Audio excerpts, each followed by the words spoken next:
Across history, the human experience has been punctuated by outbreaks of mysterious illnesses that defy easy explanation. From prayer rooms echoing with bizarre animal sounds to villages seized by uncontrollable laughter, these events challenge our understanding of the relationship between mind, body and society. These epidemics, often dismissed as mere hysteria, reveal the powerful influence of social stress, cultural beliefs and psychological contagion on human health. Ultimately, we seek to understand not only what happened during these mysterious epidemics, but also why they happened and what lessons they hold for our understanding of human behaviour and public health in the modern world. The Devils of Loudun. On a cold December morning in 1633, Father Urbain Grandier knelt in prayer in his parish church in Loudun, France. The 43-year-old priest had no idea that this would be one of his last mornings as a free man. Within hours, royal guards would storm into his home, drag him from his bed, and throw him into a dungeon where he would await a trial that would end with his torture and execution. The charges against him? Sorcery, witchcraft, and the demonic possession of an entire convent of nuns. But here's the mystery that has puzzled historians for centuries. Father Grandier had never even met the nuns who accused him. He'd never set foot inside their convent. He'd never spoken to any of them. Yet somehow, according to their testimony, he had magically infiltrated their sacred space and filled it with demons who tormented them day and night. The story began in the summer of 1632, when the French town of Loudun was in the grip of a devastating plague. The Black Death had returned with a vengeance, killing nearly 4,000 people in a town of just 14,000 residents. Bodies piled up in the streets, families were destroyed. The social order that had held the community together for centuries was crumbling. In this atmosphere of death and despair, the Ursuline convent shut its doors to the outside world. 17 young nuns, most of them from wealthy noble families, locked themselves away behind thick stone walls. Their average age was just 25. They had entered religious life expecting peace and spiritual fulfillment, but instead found themselves trapped in a building that felt more like a tomb. The first strange incident occurred on the night of September 22nd, 1632. A young nun rushed to the Mother Superior, Sister Jeanne des Anges, claiming she'd seen the ghost of their recently deceased confessor, Father Mousson. Instead of offering comfort or rational explanation, Sister Jeanne made a shocking announcement. She'd seen the exact same apparition. Within days, the supernatural encounters escalated. The nuns reported seeing floating black orbs drifting through the corridors. Skeletons wandered through their cells at night. Invisible hands grabbed at their bodies, leaving bruises and scratches. The sisters began laughing uncontrollably, sometimes for hours at a time.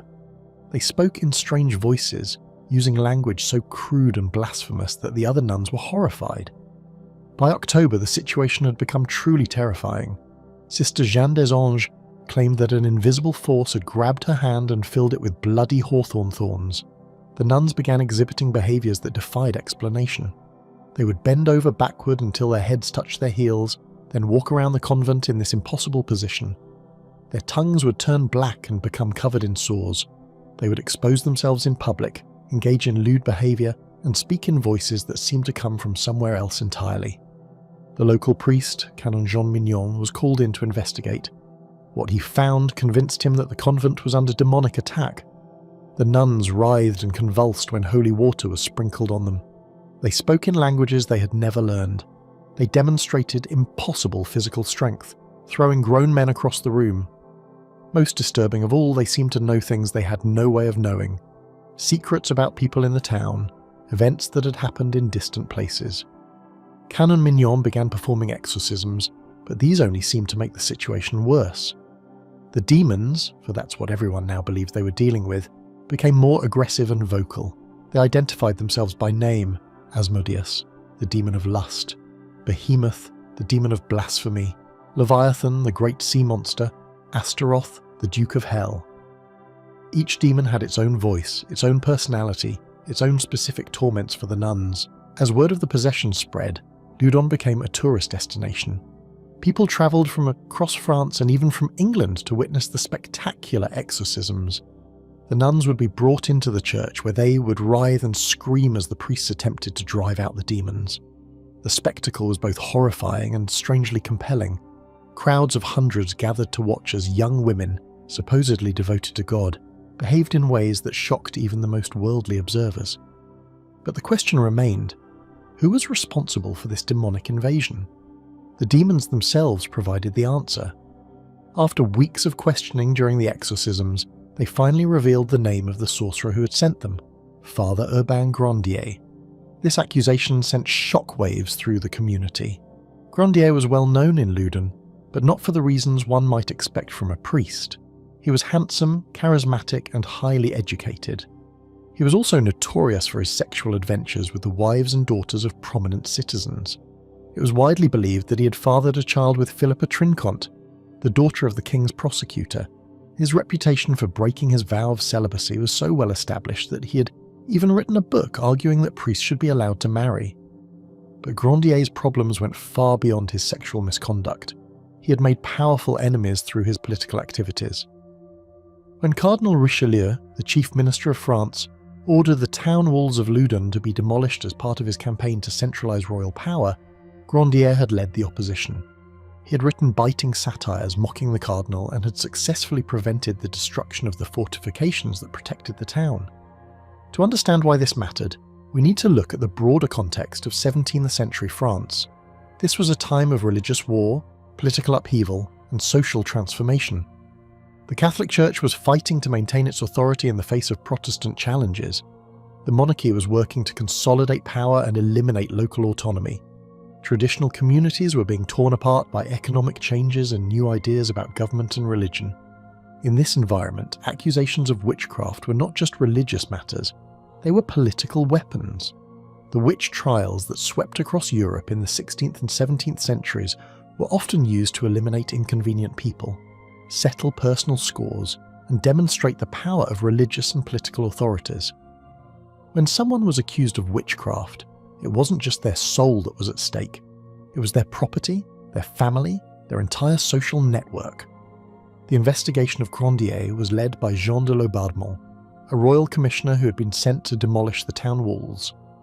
When the local militia prevented him from completing his mission, he returned to Paris with reports about the rebellious priest and the possessed nuns. Cardinal Richelieu saw an opportunity to eliminate one of his critics while demonstrating the power of the Catholic Church. The trial that followed was a masterpiece of legal manipulation. The normal rules of evidence were suspended. Testimony from demons was accepted as valid.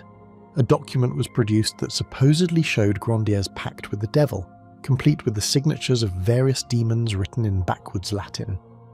The fact that Grandier had never met the nuns who accused him was dismissed as irrelevant. After all, demons could act at a distance. The religious context of the trial was crucial to understanding why it was taken seriously. This was an age when most people believed absolutely in the existence of devils and demons. The Catholic Church taught that Satan was constantly working to corrupt human souls and that he had the power to possess people's bodies. The Bible itself contained numerous accounts of demonic possession, and Jesus himself had cast out demons. To doubt the reality of the possessions would have been to doubt the fundamental teachings of Christianity. The social context was equally important. The Ursuline nuns came from noble families who had sent their daughters to the convent, not just for religious reasons, but to maintain their social status. These young women were educated, intelligent, and from privileged backgrounds. They were not peasants who might be dismissed as ignorant or superstitious. When they claimed to be possessed by demons, society had to take their claims seriously. The gender dynamics of the case were also significant. In 17th century France, women had very limited power and autonomy. They were expected to be silent, obedient, and submissive. The possessed nuns, however, were anything but submissive. They shouted, swore, and spoke with authority about theology and politics. They challenged male authority and expressed forbidden desires. In some ways, the possessions gave them a voice and a power that they could never have claimed under normal circumstances. The trial proceeded with horrifying inevitability. Despite the lack of credible evidence, despite the obvious political motivations, despite the fact that the accusations made no logical sense, Grandier was convicted of witchcraft. He was sentenced to be tortured to extract a confession, then burned alive at the stake. The torture was particularly brutal. Grandier's legs were crushed in a device called the boot. an iron vise filled with spikes that was tightened until the bones were pulverized. He was subjected to other forms of torture designed to break his will and force him to confess to crimes he had not committed. Through it all, he maintained his innocence. On August 18, 1634, Grandier was dragged to the public square of Loudun to face his execution. A crowd of over 6,000 people gathered to watch. The priest was supposed to be strangled before being burned, a small mercy, but the executioner's rope caught fire and Grandier was burned alive, screaming in agony as the flames consumed him. The crowd expected this to be the end of the story. With the sorcerer dead, surely the possessions would stop, but they didn't. If anything, they became worse. The demons seemed to revel in their victory, tormenting the nuns with even greater intensity. More public exorcisms were performed. The spectacle continued for years, drawing tourists and generating enormous amounts of money for the local economy. The case of Father Grandier reveals several conflicting theories about what really happened at Loudun. The official explanation was that he had made a pact with the devil and used demonic powers to possess the nuns. This theory was supported by the church, the royal government, and many ordinary citizens who believed in the reality of witchcraft. A second theory suggested that the whole affair was a political conspiracy. According to this view, Cardinal Richelieu orchestrated the accusations to eliminate Grandier, who had opposed his policies. The nuns were either coerced or bribed to make false accusations. The evidence was fabricated, and the trial was a sham designed to provide legal cover for political assassination. A third theory focused on the psychology of the nuns themselves. Some historians have suggested that the young women were suffering from a form of mass hysteria brought on by the stress of the plague, the isolation of convent life, and the repressive nature of their religious vocation. Unable to express their fears, frustrations, and desires in normal ways, they channeled these emotions into spectacular displays of possession. A fourth theory proposed that the possessions were a form of performance art, a way for the nuns to gain attention, power, and excitement in lives that were otherwise boring and constrained. By claiming to be possessed, they could behave in ways that would normally be forbidden, speak truths that would normally be censored, and command attention from the most powerful people in France. The investigation that followed the trial revealed disturbing evidence about the reliability of the accusations. Several of the nuns later admitted that they had been coached in what to say during the exorcisms. The supposed pact with the devil was exposed as a crude forgery. Witnesses came forward to testify that they had seen the nuns practicing their possessed behaviours when they thought no one was watching. But perhaps the most troubling revelation was that the possessions served the interests of too many powerful people to be easily exposed as fraud. The church benefited from the dramatic demonstration of its power over demons. The royal government used the case to justify its persecution of political opponents. The local authorities profited from the tourist trade. Even the nuns themselves gained fame and attention they could never have achieved through normal religious devotion. The case of the Devils of Loudun represents one of the most complex and troubling episodes in the history of witchcraft accusations. It shows how religious beliefs, political interests, social pressures, and psychological needs can combine to create a situation where innocent people are destroyed and truth becomes almost impossible to determine. The story reveals the dangerous power of mass suggestion, the way fear can be manipulated for political purposes, and the tragic consequences when justice is subordinated to expedience. The events at Loudun occurred at a time when the traditional medieval world was giving way to the modern era, when established authorities were being challenged by new ideas, and when communities were struggling to maintain their identity in the face of rapid change. In this context, the accusations of witchcraft served as a way to restore order, punish dissent, and reaffirm traditional values, even if it meant destroying innocent lives in the process. The case reminds us that the line between religious faith and political manipulation, between genuine belief and calculated deception, between individual psychology and collective madness, is often thinner than we might imagine. The toxic oil syndrome. On May 1st, 1981, Dr. Moreau stood over the lifeless body of an 8-year-old boy in Madrid's Hospital del Rey. The child had arrived from Torrejón de Ardoz in the final stages of respiratory failure, his lungs filled with fluid, his body racked with muscle pain so severe he couldn't move. Within hours, the boy was dead. Dr. Moreau had never seen anything like it. By the end of that first day, 5 more children from the same working-class suburb had arrived at the hospital with identical symptoms. By the end of the week, the emergency rooms of Madrid were overwhelmed with patients suffering from what would become known as the worst food poisoning disaster in modern European history. The symptoms were unlike anything in medical textbooks. Patients arrived with excruciating muscle pain that left them unable to walk or even sit up. Their blood tests showed massive increases in white blood cells called eosinophils, a sign typically associated with allergic reactions or parasitic infections. Their lungs filled with fluid, causing severe breathing difficulties. Many developed skin rashes and hair loss. Some patients showed signs of liver damage, while others experienced heart problems. The most disturbing aspect was how quickly the disease progressed. Healthy people could become critically ill within days of symptom onset.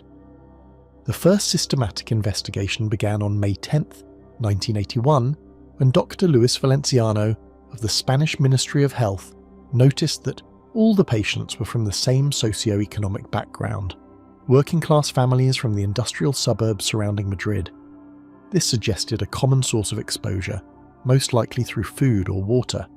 Teams of epidemiologists began visiting the affected neighbourhoods, interviewing families, and documenting everything the patients had eaten or drunk in the weeks before falling ill. The breakthrough came when investigators discovered that every affected family had purchased cooking oil from the same network of street vendors and small shops. The oil was being sold as olive oil at remarkably low prices, prices that should have been impossible for genuine olive oil. When health officials traced the supply chain, they discovered that the oil wasn't olive oil at all, but rapeseed oil that had been illegally refined and sold for human consumption. The story of how industrial rapeseed oil became deadly cooking oil revealed a web of fraud and negligence that stretched across international borders. French companies had been importing industrial rapeseed oil from various sources, including some that had been denatured with aniline, a toxic chemical used to make dyes and plastics. The aniline was added to make the oil unsuitable for human consumption, marking it clearly as an industrial product. But Spanish middlemen had purchased this denatured oil and attempted to refine it for food use. The refining process was the key to understanding the tragedy. The oil dealers had tried to remove the aniline by heating and treating the oil with various chemicals, but instead of making the oil safe, this process had created something far more dangerous. The high temperatures and chemical treatments had transformed the aniline into a family of toxic compounds called fatty acid esters of 3-N-phenylamino -1,2-propanedyl, known by the acronym PAP. These PAP compounds were completely unknown to science before the Spanish outbreak. Dr. Edwin Kilburn, an American epidemiologist who had been called in to help investigate the outbreak, worked with Spanish colleagues to establish the connection between the toxic oil and the disease. His team analysed oil samples from affected households and compared them with samples from unaffected families. The results were conclusive. Every household with cases of the disease had used oil containing PAP compounds, while households using genuine olive oil remained healthy. The investigation revealed the scale of the fraud. The toxic oil had been distributed through a network of street vendors who sold it door to door in working-class neighbourhoods. These vendors, often unemployed men looking for quick income, had been told they were selling discounted olive oil. They had no idea they were distributing poison. The oil was particularly attractive to low-income families because it was sold at about half the price of genuine olive oil, a significant savings for families struggling with Spain's economic difficulties in the early 1980s. The epidemic spread with devastating speed. By June 1981, over 20,000 people had been affected across 14 provinces in central and northwestern Spain. The disease didn't respect age boundaries. Entire families were stricken, from infants to elderly grandparents. The mortality rate was particularly high among children, whose smaller bodies couldn't cope with the toxic assault on their organs. The clinical course of the disease followed a predictable pattern that helped doctors understand how the poison worked. In the acute phase, patients experienced severe muscle pain, difficulty breathing, and the characteristic increase in eosinophils. Those who survived the acute phase often developed chronic complications months or years later. Many patients developed a condition resembling scleroderma, where the skin became thick and hard. Others suffered permanent nerve damage, causing weakness and numbness in their hands and feet. The investigation into the biological mechanism of the disease revealed how PAP compounds cause such widespread damage. animal studies showed that these chemicals triggered a massive inflammatory response in the body. The immune system, designed to protect against foreign substances, went into overdrive when exposed to PAP compounds. The resulting inflammation damaged blood vessels, lungs, muscles, and other organs. The eosinophils that flooded the bloodstream were part of this misdirected immune response. Dr. Gelpi and his team at the Institute of Biomedical Research in Barcelona conducted extensive chemical analysis of the toxic oil samples. They discovered that the PAP compounds weren't the only toxic substances in the oil. The illegal refining process had created a cocktail of dangerous chemicals, each contributing to the overall toxicity. The complexity of the chemical mixture made it difficult to pinpoint exactly which compounds were responsible for specific symptoms. The investigation also revealed why some people were more severely affected than others. Genetic studies showed that patients with certain variations in genes controlling drug metabolism were more likely to develop severe symptoms. This suggested that individual genetic differences affected how the body processed the toxic compounds. Patients with certain HLA tissue types were also more likely to develop the chronic complications of the disease. The search for the source of the toxic oil led investigators across Europe. They discovered that the original rapeseed oil had come from multiple sources, including legitimate suppliers who had no knowledge of how their industrial oil would be misused. The aniline used to denature the oil had been added according to legal requirements for industrial products. The tragedy occurred because Spanish criminals had purchased industrial oil and attempted to make it suitable for human consumption. The legal aftermath of the epidemic was as complex as the scientific investigation. Spanish authorities arrested dozens of people involved in the oil fraud, from the importers who brought the denatured oil into Spain to the street vendors who sold it to families. The trials revealed a criminal network that had prioritized profits over public safety. Some defendants received prison sentences, but many felt that justice was never fully served given the scale of the tragedy. The international response to the toxic oil syndrome led to significant changes in food safety regulations. The European Union implemented stricter controls on industrial oils and improved systems for tracking food products from production to consumption.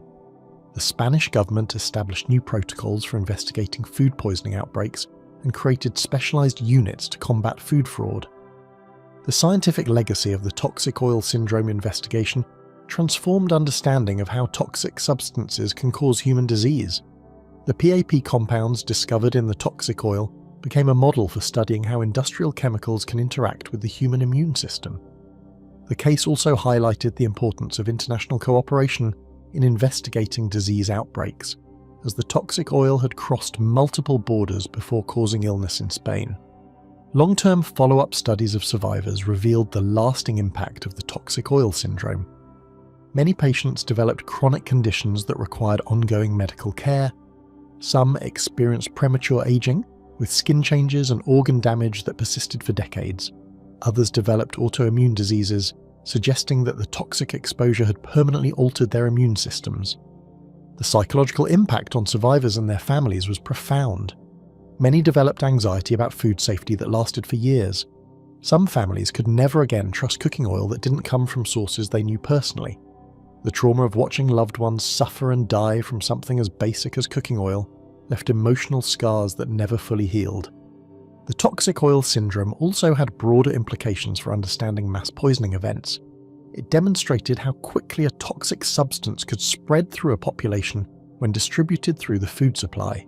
The case showed that food fraud could have consequences far beyond economic loss. It could literally kill people. The epidemic highlighted the vulnerability of low-income populations, who were disproportionately affected because they were more likely to purchase the discounted oil. The investigation revealed important lessons about the relationship between poverty and public health. The families who bought the toxic oil weren't making poor choices. They were making rational economic decisions based on their limited resources. The tragedy occurred because criminals took advantage of economic inequality to distribute dangerous products to vulnerable populations. The scientific investigation of the toxic oil syndrome continued for decades after the initial outbreak. Researchers studied the long-term health effects on survivors, analysed the chemical mechanisms of toxicity, and developed new methods for detecting similar toxic compounds. The case became a landmark example of how multidisciplinary collaboration, combining epidemiology, chemistry, toxicology, and clinical medicine could solve complex public health mysteries. The toxic oil syndrome remains unique in the annals of food poisoning. No other outbreak has been traced to PAP compounds, and attempts to reproduce the disease in laboratory animals have been unsuccessful. This uniqueness has led to ongoing questions about whether all aspects of the outbreak have been fully understood. Some researchers continue to investigate whether other factors might have contributed to the disease pattern observed in Spain. The human cost of the toxic oil syndrome was staggering. Over 300 people died in the acute phase of the outbreak, and hundreds more died prematurely from chronic complications. Thousands of survivors lived with permanent disabilities caused by their exposure to the toxic oil. The economic impact included not only medical costs but also lost productivity from those who could no longer work due to their illness. The Junebug epidemic. On a sweltering June morning in 1962 in a textile mill somewhere in the American South, a worker on the dressmaking floor suddenly felt dizzy and nauseous. She noticed a small insect crawling on her workstation and immediately connected the two events. Within minutes, she was convinced she had been bitten by a poisonous bug. By the end of the day, 62 workers from the same factory floor would report identical symptoms. By the end of the week, the local media had dubbed it the Junebug epidemic, and panic had spread far beyond the factory walls. The symptoms were unmistakable and genuinely distressing. Workers complained of severe nausea that left them retching and unable to continue their tasks. Many experienced numbness in their hands and feet, making it impossible to operate the delicate machinery required for garment production. Skin rashes appeared on their arms and necks, angry red welts that seemed to confirm their worst fears about poisonous insect bites. Some workers reported difficulty breathing, while others felt dizzy and disoriented. The most disturbing symptom was the feeling of being bitten by invisible insects. Workers would slap at their skin, certain they felt tiny creatures crawling on them, but nothing was there. The pattern of illness was striking. It began with a single worker who noticed what she believed was a Junebug near her sewing station. Within hours, other workers in the immediate area began experiencing similar symptoms. The illness spread in waves across the factory floor, following the natural flow of conversation and social interaction. Workers who had been chatting with affected colleagues soon found themselves feeling queasy and noticing mysterious bites on their skin. Medical professionals were called to the scene immediately. Dr. James Kirchhoff, a sociologist from Duke University, arrived to conduct what would become one of the most thorough investigations of mass psychogenic illness ever undertaken. His team interviewed every affected worker, documented their symptoms, and traced the exact timeline of how the illness had spread through the factory. The investigation revealed several crucial patterns. First, the illness affected only workers on the day shift, despite the fact that night shift workers used the same equipment and worked in the same environment. Second, over 90% of the affected workers were women, even though men worked alongside them on the factory floor. Third, the symptoms appeared to spread through social networks rather than physical proximity. Workers who were friends or who regularly ate lunch together were more likely to become ill, even if they worked in different areas of the factory. The most telling evidence came from the media coverage itself. Dr. Kirchhoff's team discovered that 50 of the 62 affected workers had only begun reporting symptoms after seeing television news reports about the mysterious illness. The story had been picked up by local media outlets, who sensationalized it with headlines about a plague and mysterious bug attacks. Workers who had felt perfectly fine that morning suddenly noticed symptoms after watching the evening news. Entomologists were brought in to examine the factory for any trace of the supposed June bugs. They conducted exhaustive searches of the building, testing air samples, examining the ventilation system, and collecting any insects they could find. Their conclusion was definitive. There were no June bugs in the factory. The few insects they discovered were common household varieties that posed no threat to human health. Environmental health specialists tested the factory's air quality, water supply, and chemical storage areas.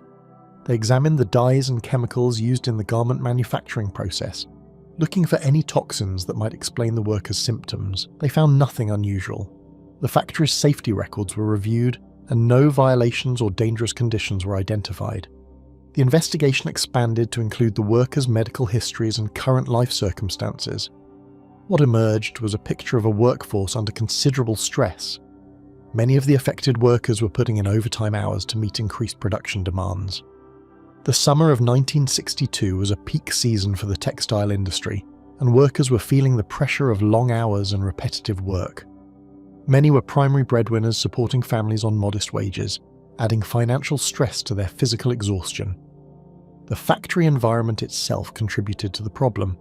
The building was hot and poorly ventilated, with workers packed closely together on the production floor. The work was monotonous and physically demanding, requiring intense concentration for hours at a time. Many workers reported feeling trapped and overwhelmed by the pace of production, but they couldn't afford to miss work or complain about conditions. Dr. Kirchhoff's investigation revealed that the Junebug epidemic shared remarkable similarities with other cases of mass psychogenic illness throughout history. Like the Salem witch trials, it emerged in a community under stress, with symptoms that seemed to confirm existing fears. Like the dancing plagues of medieval Europe, it spread through social networks and affected primarily women in restrictive environments. Like the phantom gasser of Mattoon, it was amplified by media coverage that transformed isolated incidents into widespread panic. The sociological analysis showed how the epidemic followed classic patterns of social contagion. The initial case provided a model for others to unconsciously copy. The symptoms were real and distressing, but they had psychological rather than physical causes. The factory environment created perfect conditions for the spread of psychogenic illness. Stressed workers in close proximity, with existing concerns about workplace safety and little control over their working conditions. The media played a crucial role in amplifying the epidemic. Local newspapers and television stations seized on the story, transforming a workplace incident into a regional crisis. The dramatic language used in news reports, words like plague, epidemic, and mysterious illness, created an atmosphere of fear that made workers more susceptible to developing symptoms. The coverage also provided a template for how to interpret vague physical sensations as signs of illness. The investigation also revealed the power of suggestion in creating physical symptoms. Workers who had felt fine before hearing about the epidemic suddenly noticed sensations they had previously ignored. A slight queasiness, a small skin irritation, a moment of dizziness. In the context of the supposed bug attacks, these normal bodily sensations became evidence of serious illness. The role of social dynamics within the factory was particularly important. Workers who were well-liked and influential within their social groups were more likely to develop symptoms early, and their illness had a greater impact on their colleagues. The epidemic spread fastest among workers who regularly interacted with each other, following the natural patterns of friendship and workplace relationships. The Junebug epidemic also highlighted the vulnerability of industrial workers to mass psychogenic illness. The combination of repetitive work, poor working conditions, job insecurity, and social isolation created perfect conditions for the spread of psychological contagion. Workers had few outlets for expressing their frustrations and concerns, making them more susceptible to alternative forms of distress. The investigation concluded that the Junebug epidemic was a classic case of mass psychogenic illness, triggered by workplace stress and amplified by media coverage. The symptoms were real and genuinely distressing, but they had psychological rather than physical causes. The supposed insect bites were never found because they never existed. The workers' minds had created physical sensations in response to overwhelming psychological pressure. The aftermath of the epidemic was telling. Once the investigation's findings were published and the media attention died down, the symptoms gradually disappeared. Workers returned to their normal routines, and no new cases were reported. The factory implemented some improvements to working conditions, including better ventilation and more frequent breaks, but the primary change was in the workers' understanding of what had happened to them. The Junebug epidemic became a landmark case in the study of mass psychogenic illness. Dr. Kirchhoff's detailed investigation provided a template for understanding how psychological distress can manifest as physical symptoms and spread through social networks. The case demonstrated the power of suggestion, the role of media in amplifying panic, and the vulnerability of stressed populations to collective psychological phenomena. The epidemic also revealed uncomfortable truths about industrial working conditions in 1960s America. The workers' symptoms, while psychological in origin, reflected genuine concerns about workplace safety, job security, and the dehumanizing effects of industrial production. Their illness was their mind's way of expressing distress that couldn't be voiced through normal channels. What makes the Junebug epidemic particularly fascinating is how it bridged the gap between individual psychology and social phenomena. Each worker's symptoms were deeply personal and genuinely experienced, yet they were also part of a collective response to shared stressors. The epidemic showed how the boundary between individual and group behaviour can become blurred when people are under extreme pressure. The case also highlighted the complex relationship between perception and reality. The workers genuinely believed they had been bitten by poisonous insects, and their symptoms were real consequences of that belief. The fact that no insects were found didn't make their suffering any less authentic. It simply revealed the powerful connection between mind and body in creating physical sensations. The dancing plague of Strasbourg. It's a hot July day in 1518 and you're walking through the narrow cobblestone streets of Strasbourg. The medieval city is bustling with merchants, craftsmen and townspeople going about their daily lives. Then suddenly you notice something strange. A woman has stepped into the street and begun to dance. But this isn't celebration or joy. There's something wrong with her movements, something desperate and uncontrollable. This was Frau Troffea, and she was about to become patient zero in one of history's most bizarre and terrifying epidemics. What started as one woman's mysterious compulsion to dance would soon spread to hundreds of people, turning the streets of Strasbourg into a nightmarish scene of endless, deadly dancing. The date was July 14th, 1518, when Frau Troffea first began her strange performance outside her half-timbered home. There was no music, no celebration, no apparent reason for her to dance. Yet there she was, moving frantically in the street, her body seemingly possessed by an invisible force. Witnesses described her movements as desperate and uncontrolled. She danced for hours without stopping, ignoring the calls from neighbours and passers-by who urged her to cease. What made this scene even more disturbing was Frau Troffea's complete inability to stop. As the day turned to evening, she continued dancing. Her feet began to blister, her body weakened from exhaustion, but still she moved. Only when she physically collapsed from complete exhaustion did the dancing pause. But the next morning she was back at it, as if driven by some unstoppable compulsion. For an entire week Frau Troffea danced. The townspeople watched in horror and confusion. Some thought she had gone mad. Others whispered about curses and divine punishment. But nobody could explain why this woman, who had shown no previous signs of mental illness, had suddenly become unable to stop dancing. Then, something even more frightening happened. Other people began to join her. By the end of the first week, dozens of Strasbourg residents had been seized by the same irresistible urge to dance. Men and women, young and old, from different social classes and backgrounds, all found themselves caught in the same terrifying compulsion. They danced in the streets, in their homes, anywhere they happened to be when the urge struck them. The dancing wasn't graceful or joyful. Witnesses described it as violent and spasmodic, with wild thrashing of arms and convulsive movements that seemed to come from somewhere deep within the dancers' bodies. Their eyes appeared vacant and expressionless, as if they were no longer in control of their own minds. Many dancers cried out for help even as they continued their frenzied movements, begging for someone to make it stop. As the epidemic spread, the physical toll became increasingly apparent. The dancers' feet swelled and bled, soaking their shoes with blood. Their bodies were drenched in sweat from the constant exertion. Many collapsed from exhaustion, only to resume dancing as soon as they had the strength to stand. The smell of sweat and blood filled the streets where the dancers gathered. By August 1518, the number of affected people had grown to an estimated 400 individuals. The city of Strasbourg had been transformed into a macabre dance hall where hundreds of people moved in an endless deadly rhythm. The sound of feet pounding on cobblestones echoed through the streets day and night. The local authorities were completely baffled. They had never seen anything like this before. Some consulted with physicians, who suggested that the dancing was caused by hot blood or an imbalance in the body's humours. Others turned to religious leaders, who proclaimed that the outbreak was divine punishment for the city's sins. Initially, the city council made a decision that would prove to be disastrous. Based on the medical advice of the time, they decided that the best treatment was to encourage the dancing. They believed that the afflicted needed to dance it out of their systems. The authorities arranged for professional musicians to play for the dancers and even constructed wooden stages in public spaces to accommodate the growing crowds. This decision backfired spectacularly. Instead of helping the dancers recover, the music and official encouragement seemed to intensify the epidemic.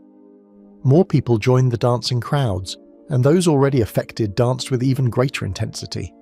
The number of dancers continued to grow and the death toll began to mount. People were dying from heart attacks, strokes, and sheer exhaustion.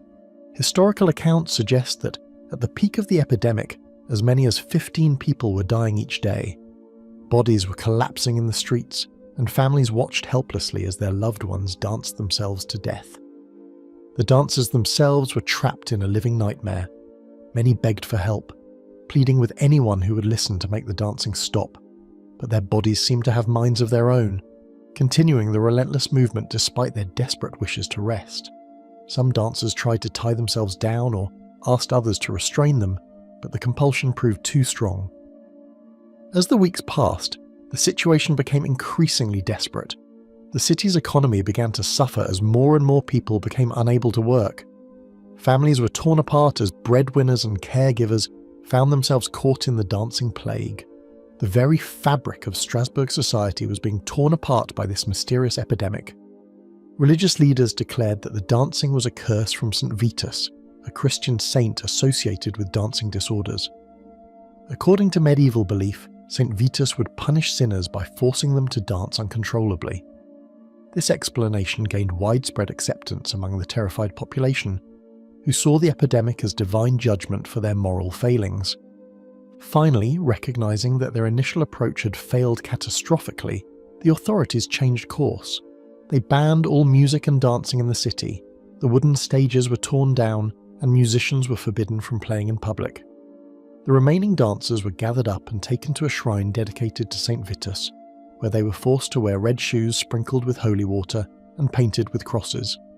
The dancers were made to hold small crosses in their hands while priests performed elaborate rituals involving incense and Latin prayers.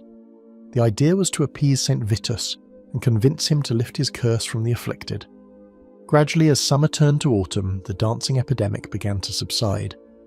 By September 1518, the last of the dancers had stopped moving. The streets of Strasbourg fell silent after months of constant dancing. The city began the long process of recovery, but the memory of those terrifying months would haunt the community for generations. So what really happened in Strasbourg in 1518? Modern historians and scientists have proposed several theories, each attempting to explain this extraordinary event through the lens of contemporary knowledge. One popular theory suggests that the dancing was caused by ergot poisoning. Ergot is a fungus that grows on rye and other grains, particularly in damp conditions. When consumed, ergot can cause hallucinations, muscle spasms, and convulsions. The chemical compounds in ergot are similar to those found in LSD, which could explain the bizarre behavior of the dancers. However, the ergot theory has significant problems. People poisoned by ergot typically experience severe pain and gangrene as their blood vessels constrict. They become weak and unable to move, which is the opposite of the frenzied dancing seen in Strasbourg. Moreover, ergot poisoning would be unlikely to affect hundreds of people in the same way over such an extended period. The most widely accepted explanation today is that the dancing plague was an example of mass psychogenic illness, also known as mass hysteria. This is a psychological phenomenon where large groups of people develop similar symptoms without any identifiable physical cause. Mass hysteria often occurs in communities under severe stress, particularly when people share strong cultural beliefs about supernatural forces. Strasbourg in 1518 was certainly a community under stress. The city had recently experienced famine, disease, and social upheaval. The population was deeply religious and superstitious, with widespread belief in curses and divine punishment. These conditions created the perfect environment for mass hysteria to take hold. The epidemic may have started with Frau Trophea, who could have been suffering from a genuine psychological or neurological condition. However, once others witnessed her behaviour and began to believe that a supernatural curse was at work, the suggestion became contagious. People literally worried themselves into the same condition, creating a feedback loop that sustained the epidemic for months. Kuru, the Laughing Death, in the remote highlands of Papua New Guinea, where mist clings to ancient mountains and traditional ways of life. persist unchanged for centuries, a mysterious disease was slowly destroying an entire people. The Fore tribe, numbering about 11,000 souls, called it Kuru, meaning to shake in their language. But outsiders who witnessed its effects gave it a more haunting name, the Laughing Death. Between 1957 and 1968, this strange illness would claim over 2,500 lives, threatening to wipe out the Fore people entirely. Yet in trying to understand Kuru, scientists would unlock secrets about the human brain that would revolutionize medicine and earn a Nobel Prize. The symptoms of Kuru were unlike anything in medical textbooks. The disease began subtly, with patients experiencing a slight tremor in their hands, or an unsteady gait.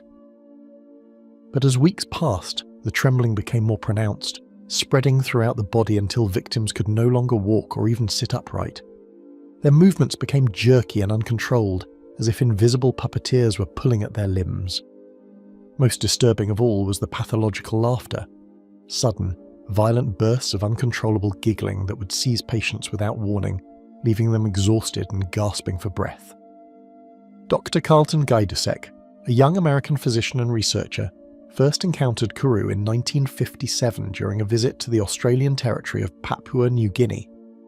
What he saw in the villages of the Fore people defied everything he'd learned about disease. Entire families were affected, but the pattern was puzzling. The disease primarily struck women and children, while adult men remained largely unaffected. In some villages, there were no women left alive between the ages of 10 and 40. The progression of Kuru followed a predictable but horrifying course. In the early stages, patients would stumble and fall frequently, unable to maintain their balance. Their speech became slurred and difficult to understand. As the disease advanced, the tremors intensified, and patients developed what researchers called pathological laughter. Episodes of uncontrollable, often inappropriate laughter that could last for minutes at a time. The laughter wasn't joyful, it was desperate and frightening, as if the patients were being tortured by their own nervous systems. In the final stages, patients became completely incapacitated. They could no longer feed themselves, speak coherently, or control their bodily functions. The tremors became so severe that patients would shake themselves to exhaustion. Death typically came within 6 to 12 months of the first symptoms, usually from starvation or pneumonia, as patients became too weak to eat or cough effectively. Gajdusek's initial investigation revealed that Kuru was confined to a specific geographic region, the eastern highlands of Papua New Guinea, primarily among the Fore people and their immediate neighbours. The disease seemed to follow family lines, suggesting either a genetic component or exposure to a common environmental factor. Blood samples sent to laboratories in Australia and the United States revealed no evidence of bacterial or viral infection, no nutritional deficiencies, and no obvious toxic substances. The cultural context of the Fore people proved crucial to understanding the disease. The Fore lived in small, scattered villages connected by ancient trade routes and kinship networks. Their society was organised around complex clan structures, with elaborate rituals governing every aspect of life, including death. When someone died, the Fore didn't simply bury their dead. They had practiced mortuary cannibalism for generations, believing that consuming the flesh of deceased relatives was a sacred duty that honoured the dead and strengthened the living. The Fore mortuary practices were deeply spiritual and complex. They believed that each person possessed 5 souls, and that proper disposal of the body was essential for these souls to reach the afterlife. The body was divided according to strict cultural rules. Women and children of the deceased's extended family were responsible for consuming the flesh, while men typically ate only small ceremonial portions. The brain, considered a delicacy, was reserved primarily for women and children. Dr. Gajdusek's investigation revealed that the distribution of Kuru precisely matched the cultural patterns of mortuary cannibalism. Women and children, who consumed the majority of human tissue during funeral rites, were most affected by the disease. Adult men, who participated minimally in mortuary feasts, rarely developed Kuru. The geographic distribution of the disease followed the networks of kinship and marriage that determined who would attend funeral ceremonies and consume human flesh. The breakthrough came when Gajdusek realised that Kuru resembled scrapie, a degenerative brain disease that affected sheep. Working with veterinary pathologists, he discovered that both diseases cause similar microscopic changes in brain tissue. the formation of holes or spongiform lesions that gave the brain a sponge-like appearance. This similarity suggested that Kuru might be caused by an infectious agent similar to the one that caused scrapie. In 1966, Guy Dussek and his colleagues conducted a landmark experiment. They injected brain tissue from Kuru victims into chimpanzees and waited to see if the animals would develop the disease. The incubation period was longer than anyone expected. Nearly 2 years passed before the first chimpanzee showed symptoms. But when symptoms appeared, they were unmistakably similar to human Kuru: tremors, loss of coordination, and eventual death. The experimental transmission of Kuru to chimpanzees proved that the disease was caused by an infectious agent, not genetics or environmental toxins. This discovery revolutionized understanding of how diseases could be transmitted and earned Guy Dussek the Nobel Prize in Physiology or Medicine in 1976. The work also laid the groundwork for understanding a new category of diseases, transmissible spongiform encephalopathies, that would later include mad cow disease and Creutzfeldt-Jakob disease in humans. The infectious agent responsible for Kuru was unlike any known pathogen. It contained no DNA or RNA, the genetic material found in all living organisms. Instead, it appeared to be composed entirely of protein, a revolutionary concept that challenged fundamental assumptions about how life and disease worked. These protein-only infectious agents were later named prions by researcher Stanley Prusiner, who won his own Nobel Prize for this work in 1997. The investigation into Kuru's transmission mechanism revealed fascinating details about 4 mortuary practices. Contrary to sensationalized reports that suggested the brain tissue was rubbed on mourners' bodies, careful ethnographic work showed that transmission occurred through oral consumption. The women who prepared the bodies for funeral feasts were most at risk, as they handled infected brain tissue directly and often tasted it during preparation. Children were exposed because they were given choice portions of meat, including brain tissue, which was believed to promote growth and intelligence. The cultural significance of these mortuary practices made the disease particularly tragic. The 4 weren't engaging in cannibalism for nutrition or aggression. They were expressing love and respect for their deceased relatives. The practice of transumption, as anthropologists called it, was believed to free the spirits of the dead and allow them to become ancestors. By consuming the flesh of loved ones, the 4 believed they were incorporating the deceased wisdom and strength into their own bodies. The investigation also revealed the incredible tenacity of the prion agent. Unlike bacteria or viruses, prions couldn't be destroyed by cooking, freezing, or most chemical treatments. The traditional methods of preparing human flesh, cooking in bamboo containers over open fires, were completely ineffective against prions. This explained why the disease had persisted for generations despite the 4's careful food preparation practices. The discovery of Kuru's transmission mechanism had profound implications for understanding human evolution and disease. Researchers realized that prion diseases might provide insights into why cannibalism was taboo in most human societies. The genetic resistance to prion diseases found in some populations suggested that ancestors who practiced cannibalism had been subjected to natural selection pressure, with those carrying protective genetic variants more likely to survive and reproduce. The epidemic began to decline in the late 1950s, not because of medical intervention, but because of cultural change. Australian colonial authorities, supported by Christian missionaries, had been discouraging mortuary cannibalism among the 4. Many communities had abandoned the practice by the time Guy Dussek arrived. However, because Kuru had an extremely long incubation period, sometimes lasting 50 years or more, new cases continued to appear for decades after the cessation of mortuary cannibalism. The last confirmed case of Kuru occurred in the early 2000s, in an elderly woman who had likely been exposed as a child in the 1950s. Her death marked the end of an epidemic that had lasted nearly a century and provided scientists with unprecedented insights into the nature of infectious disease and the human brain. The study of Kuru also revealed important lessons about the relationship between culture and disease.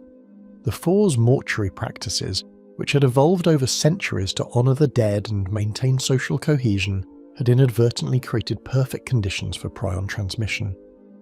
The disease struck at the heart of 4 society, targeting women and children who were responsible for maintaining cultural traditions and raising the next generation.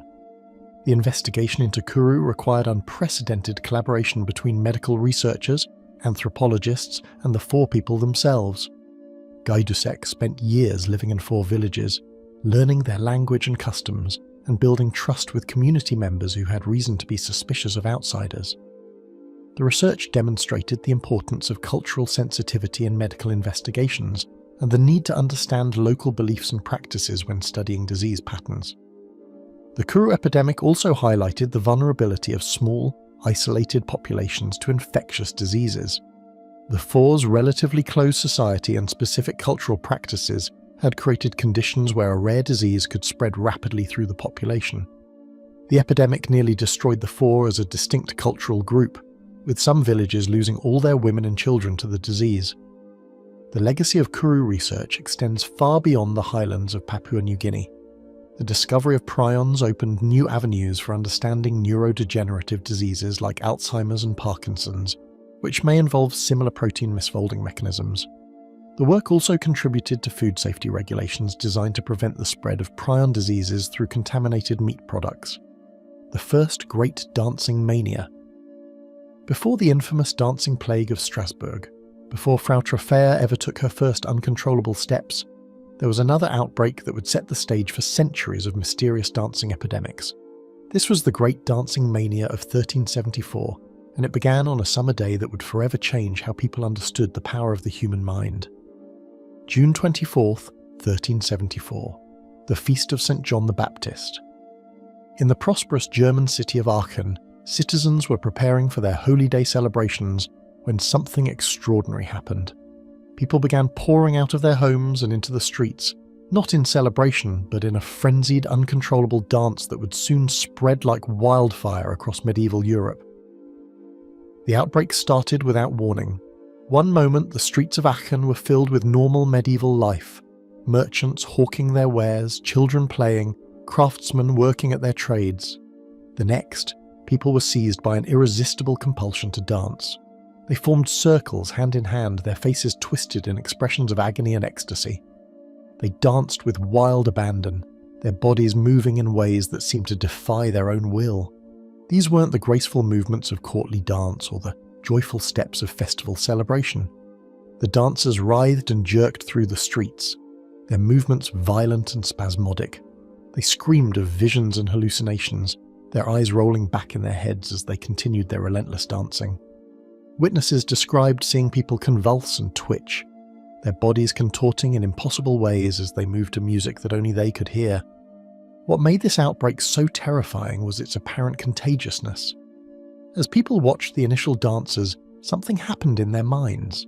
The sight of the frenzied movement, the sound of the screams, the sheer terror of the spectacle, it all combined to create a psychological contagion that spread from person to person like a plague. Within hours, dozens of people had joined the dancing crowds. By the end of the week, hundreds were affected. The dancers could not stop. They moved continuously, day and night, their feet bleeding from the constant movement against the rough cobblestones. Their clothes became soaked with sweat, their hair matted and wild. They danced until they collapsed from exhaustion, lying on the ground, trembling and twitching, too weak to stand, but somehow still moving their arms and legs in the same rhythmic patterns. When the dancers finally collapsed, they complained of extreme pain throughout their bodies. They groaned as if they were dying, their faces contorted in agony.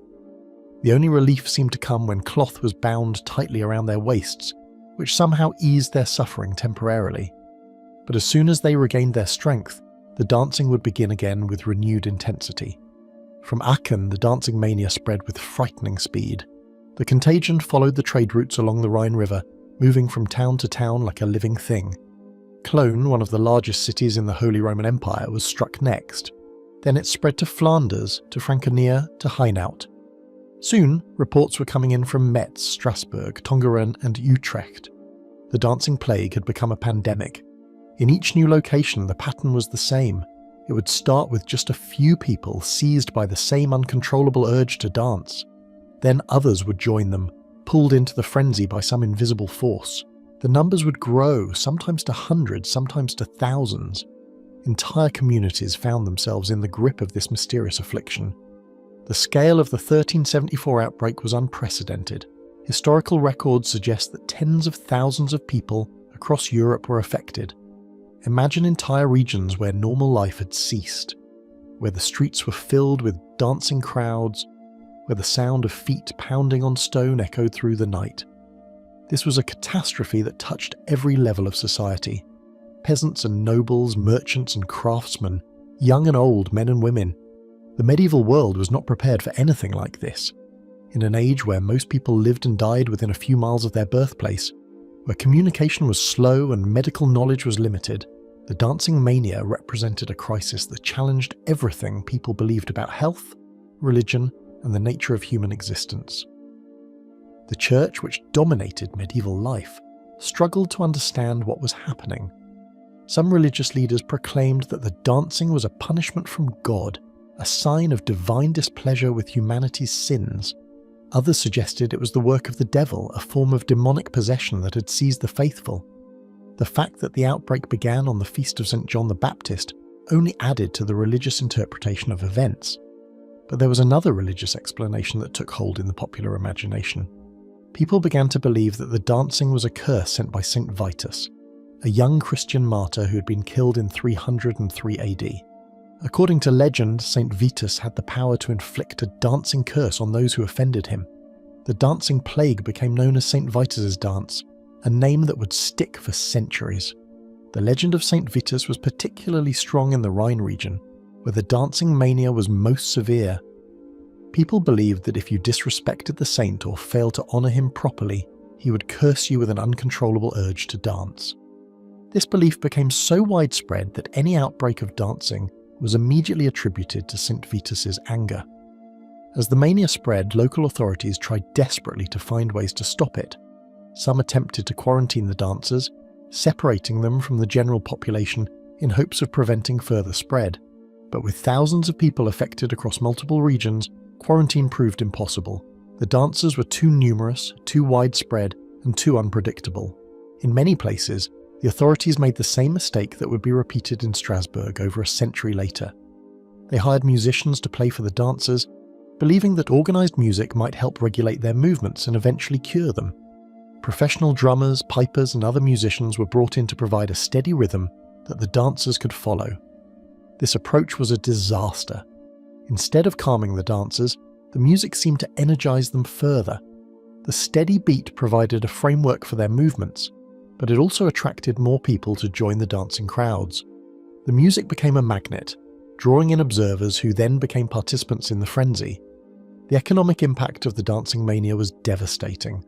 With thousands of people unable to work, trade and commerce ground to a halt in many regions. Families lost their breadwinners, businesses closed, and entire communities struggled to maintain basic functions. The harvest season of 1374 was particularly affected, as agricultural workers abandoned their fields to join the dancing crowds. The social fabric of medieval society began to unravel.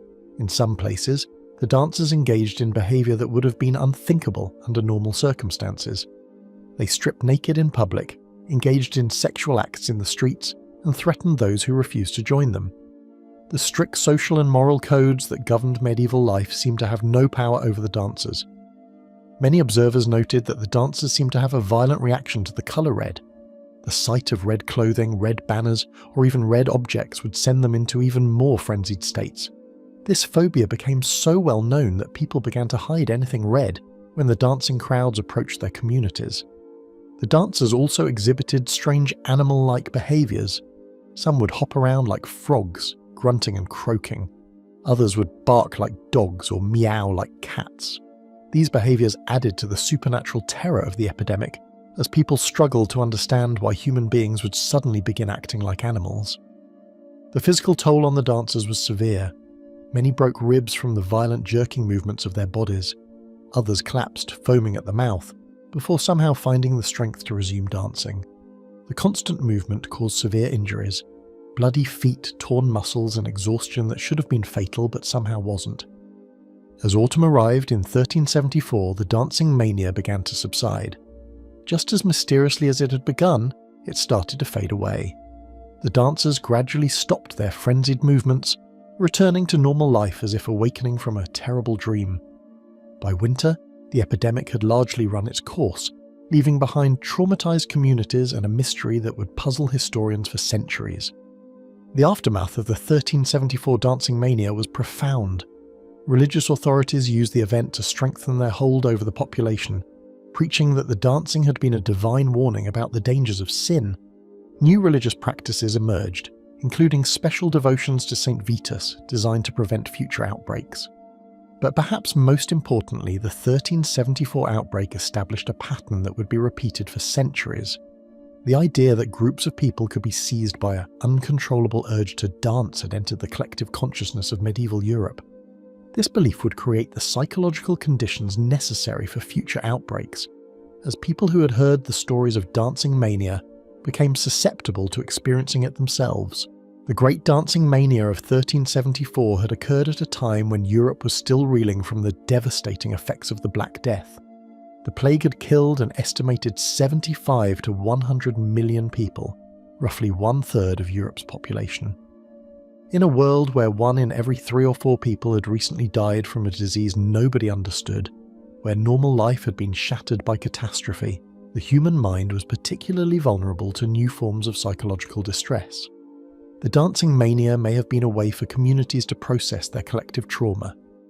In a world where death was everywhere, where traditional explanations for suffering had failed, the compulsive dancing might have represented a form of mass catharsis, a way to express emotions and experiences that were too overwhelming for normal expression. Modern historians and psychologists have studied the 1374 outbreak extensively, trying to understand what caused thousands of people to simultaneously lose control of their bodies and minds. Some have suggested ergot poisoning caused by a fungus that grows on rye grain and produces chemicals similar to LSD. Others have proposed mass hysteria, a psychological phenomenon where groups of people develop similar symptoms without any physical cause. The ergot theory has significant problems when applied to the 1374 outbreak.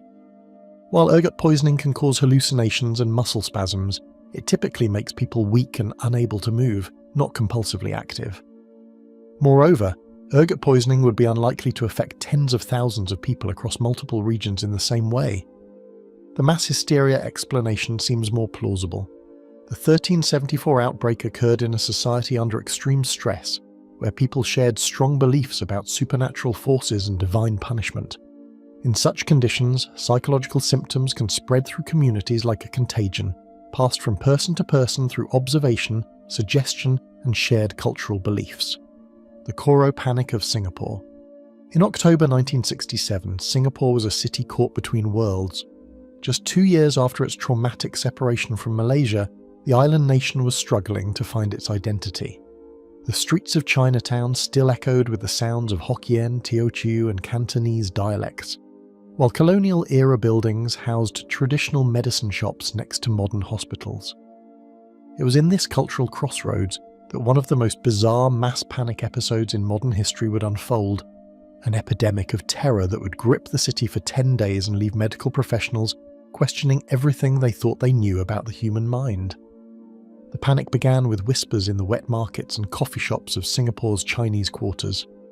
Workers returning from Malaysia brought disturbing news. Pork from pigs vaccinated against swine fever was causing SUO yang, a condition where a man's penis would shrink and disappear into his body, leading to certain death.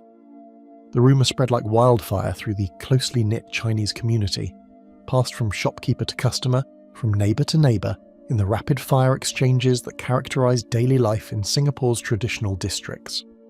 On the morning of October 29, 1967, a 16-year-old Chinese boy was walking to school when he stopped to urinate. Looking down, he was horrified to see what appeared to be his penis shrinking before his eyes. Panic seized him. He grabbed his genitals with both hands and ran home screaming for his parents. Within hours, he was at Singapore General Hospital, pale and trembling, his parents pleading with doctors to save their son from SUO yang before it was too late. The boy's case triggered an avalanche. Within 24 hours, hospital emergency rooms across Singapore were flooded with Chinese men and boys, all exhibiting the same symptoms: intense fear that their genitals were retracting into their bodies, accompanied by panic attacks, sweating, rapid heartbeat, and desperate attempts to prevent the supposed retraction by holding onto their penis or using clamps and strings to keep it in place. The symptoms were remarkably consistent across all cases. Patients would suddenly become aware of their genitals, often after urinating or bathing, and perceive them as smaller than normal. This perception would immediately trigger intense anxiety and panic. Many patients experienced physical symptoms including dizziness, nausea, difficulty breathing, and profuse sweating.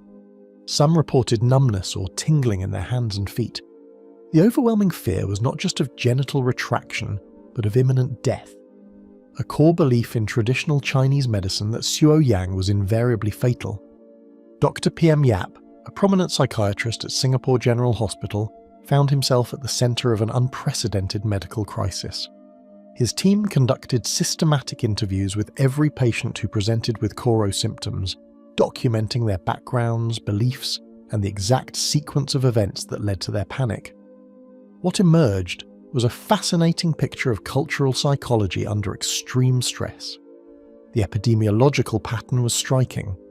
Of the 469 documented cases, 96% were Chinese males, predominantly from working-class backgrounds. The ages ranged from 16 to 60, with most cases occurring in men between 20 and 35. Significantly, every single patient interviewed had prior knowledge of Suo Yang before experiencing symptoms.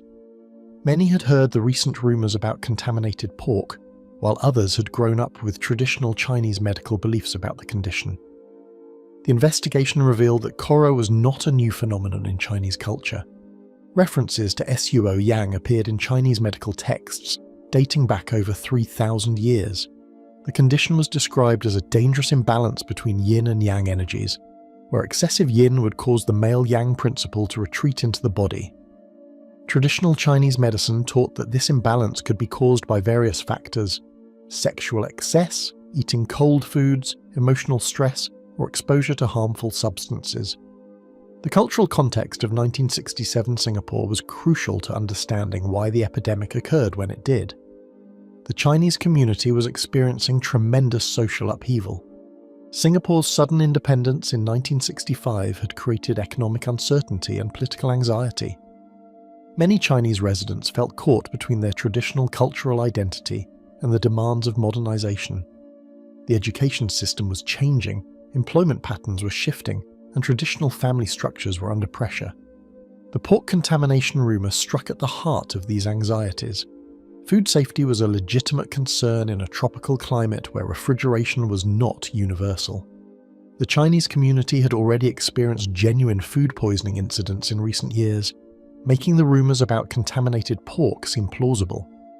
The fact that the supposed contamination came from modern veterinary intervention, vaccinating pigs against swine fever, symbolised the broader tension between traditional and modern approaches to health and safety.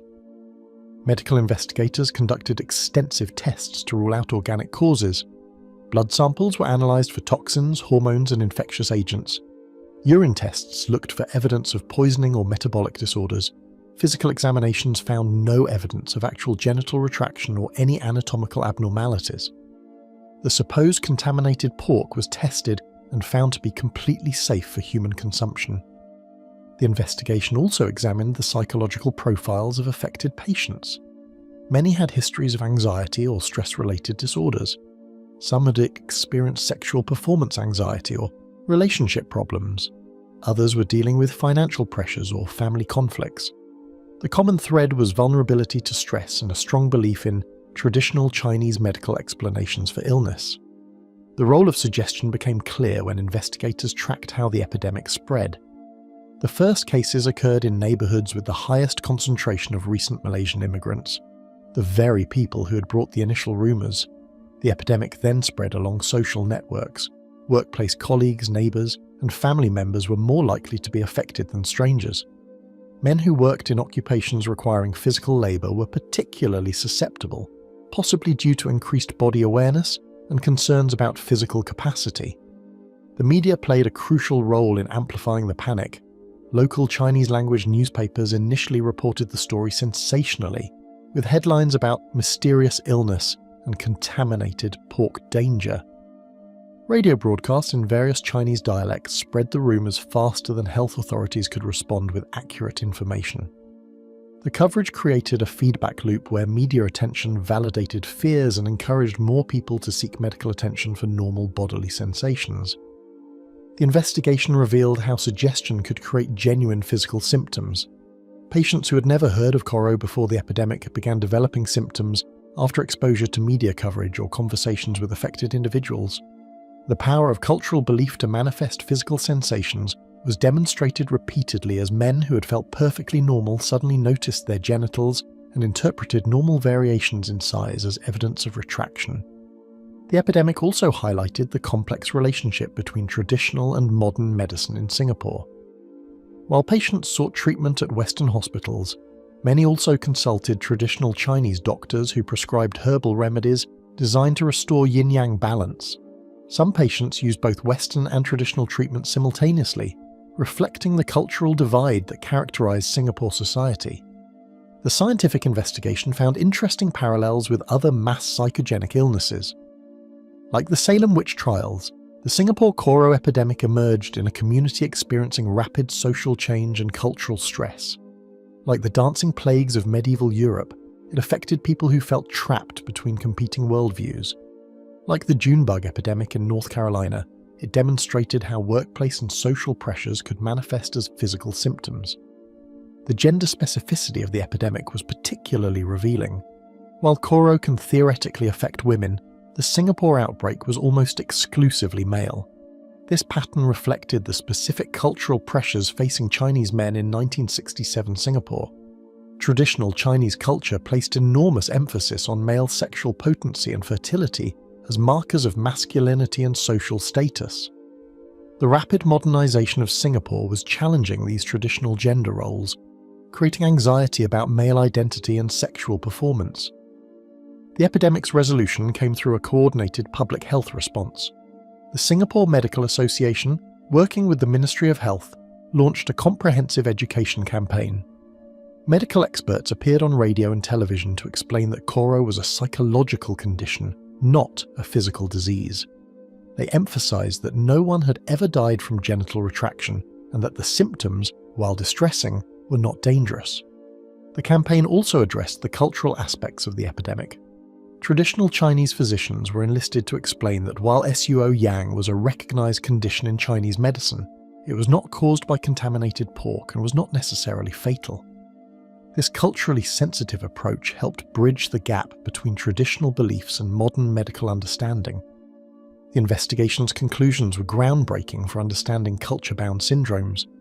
Dr. Yap's team demonstrated that Koro was not simply a delusion or psychiatric disorder, but a genuine medical condition that emerged from the interaction between cultural beliefs, social stress, and individual psychology. The symptoms were real and distressing, but their cause was psychological rather than physical. The study also revealed the importance of cultural context in medical diagnosis and treatment. Western-trained physicians initially struggled to understand why patients were so terrified of something that seemed medically impossible. Only by understanding the cultural meaning of genital retraction in Chinese medicine could they provide appropriate care and reassurance. The Singapore Koro epidemic became a landmark case in transcultural psychiatry.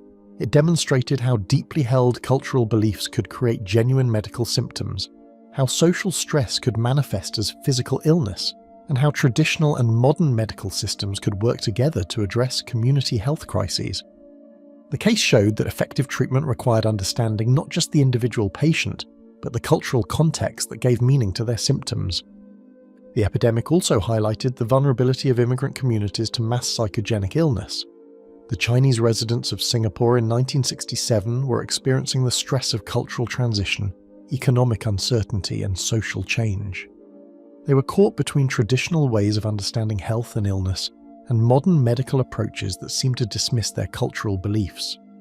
This tension created perfect conditions for the emergence of culturally specific mass hysteria. Salem witch trials, January 1692. The Massachusetts Bay Colony is gripped by one of the harshest winters in memory. Snow piles high around the small wooden houses of Salem Village, a rural farming community about 20 miles north of Boston. Inside the cramped parsonage of Reverend Samuel Parris, two young girls huddle near the fireplace, their bodies suddenly seized by violent convulsions that would soon tear apart an entire community. 9-year-old Betty Paris, the minister's daughter, is the first to fall ill.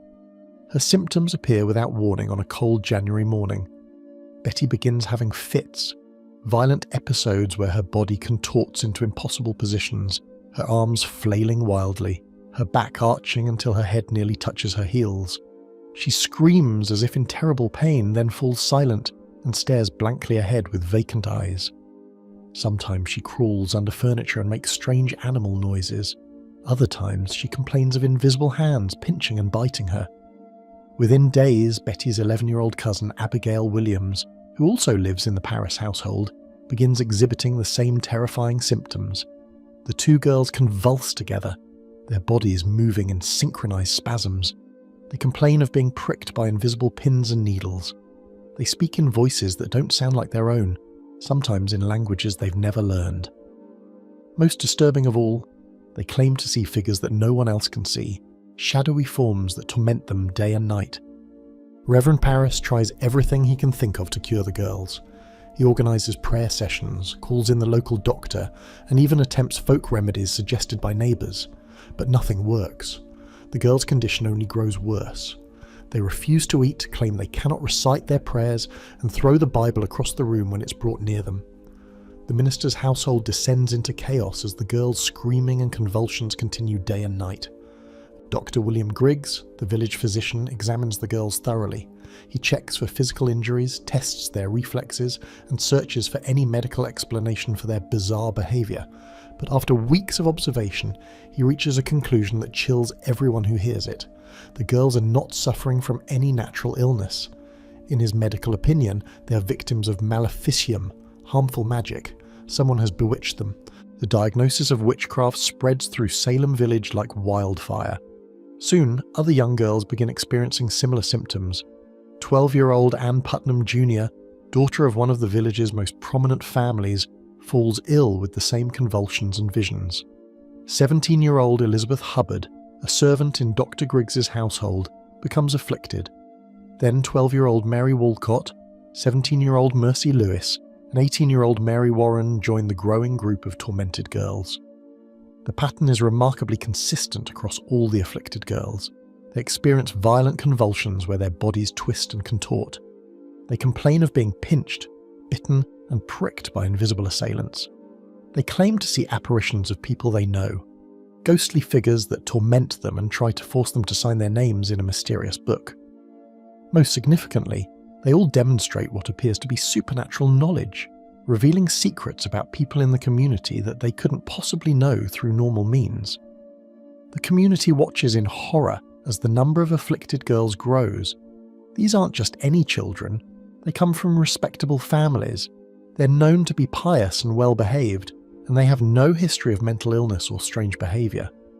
The fact that the affliction seems to be spreading from one girl to another convinces many residents that they're witnessing a supernatural epidemic. Under intense pressure from the community to identify their tormentors, the girls finally provide names.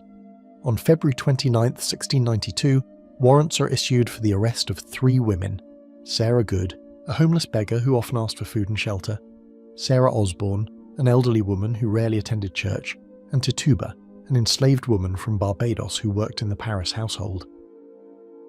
The choice of these 3 women is significant. All 3 are social outcasts in their own way: a beggar, a social recluse, and an enslaved person. They represent the most vulnerable members of the community, people who have few allies and little social standing to protect them. When the girls accuse them of witchcraft, the community is ready to believe the worst. The preliminary examinations of the 3 accused women take place on March 1, 1692, in the Salem village meeting house.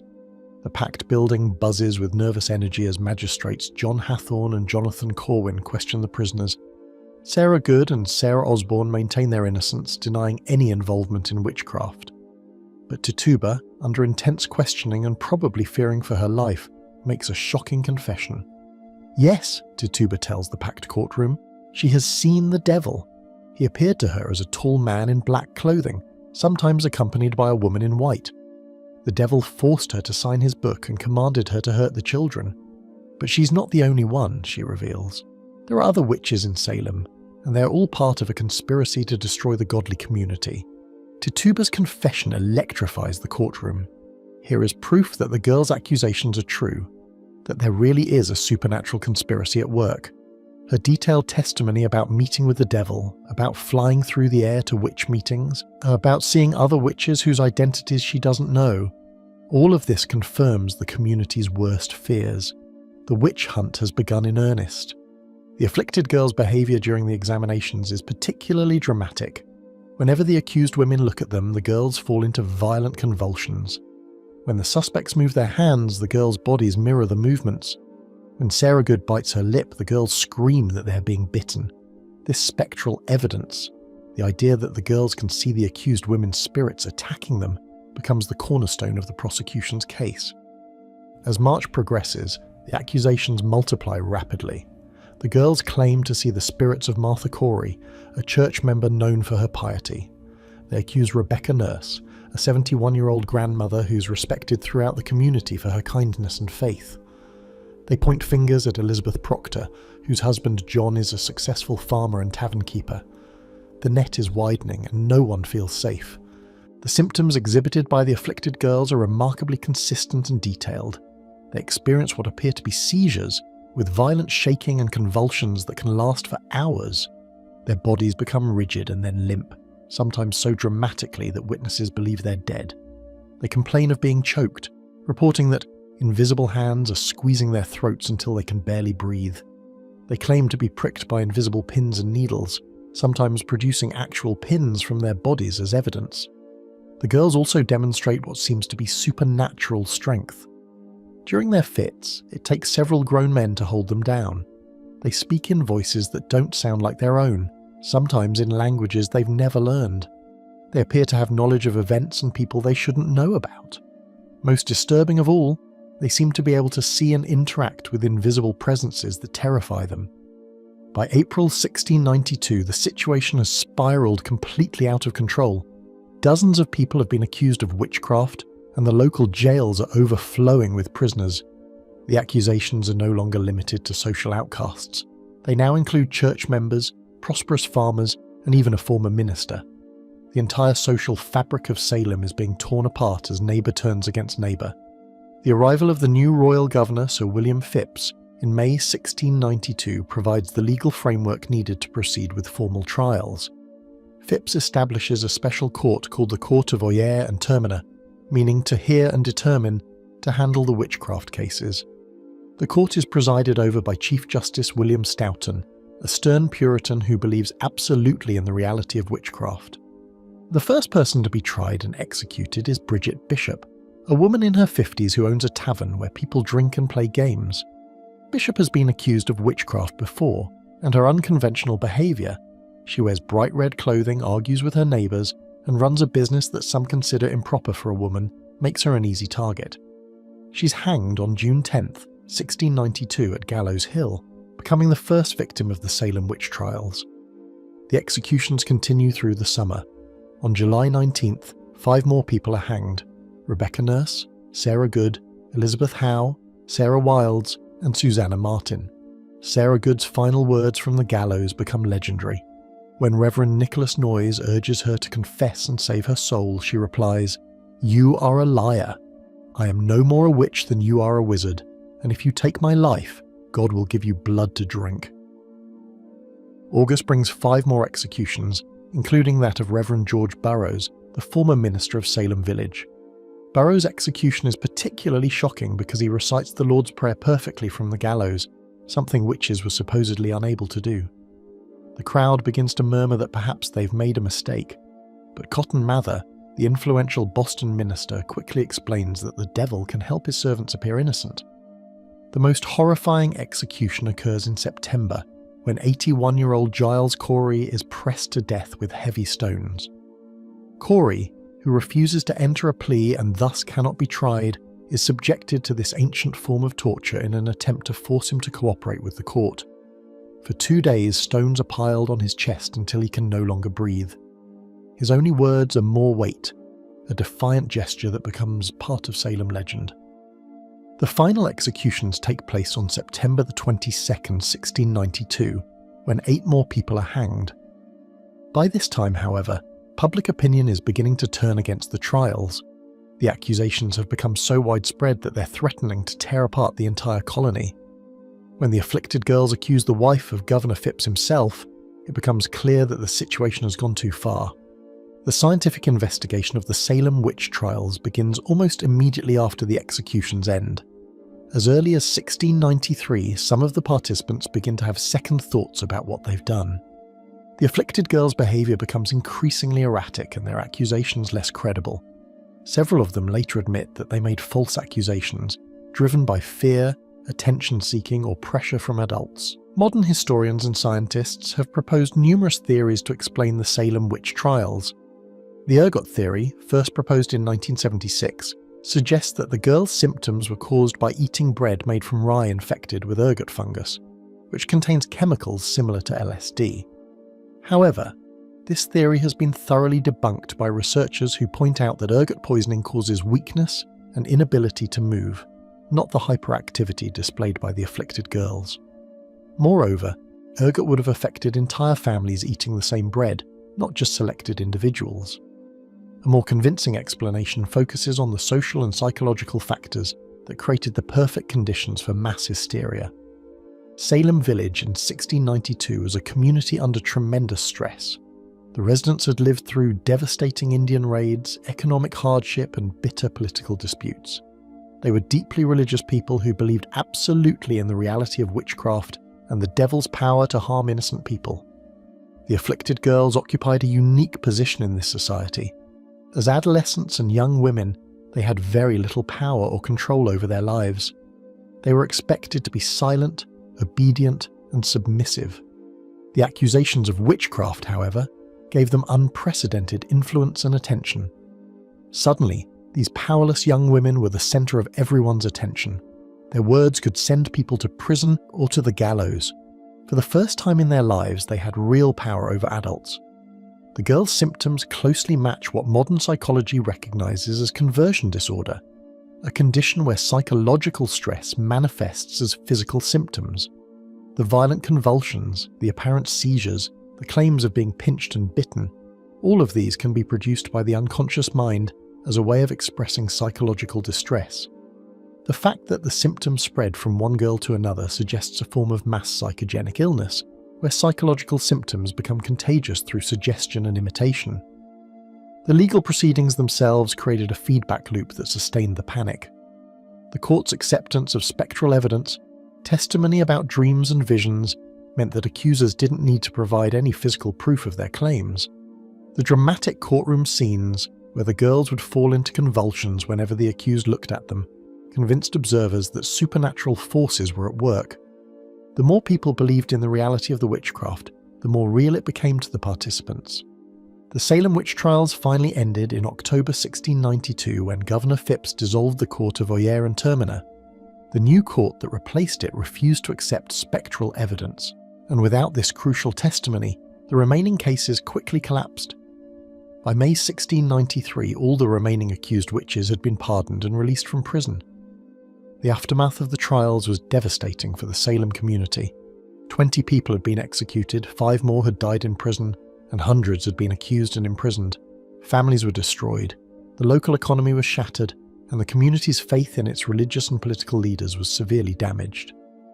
Many of the participants later expressed regret for their roles in the trials, and some of the accusers publicly apologized for their false testimony. The nodding disease.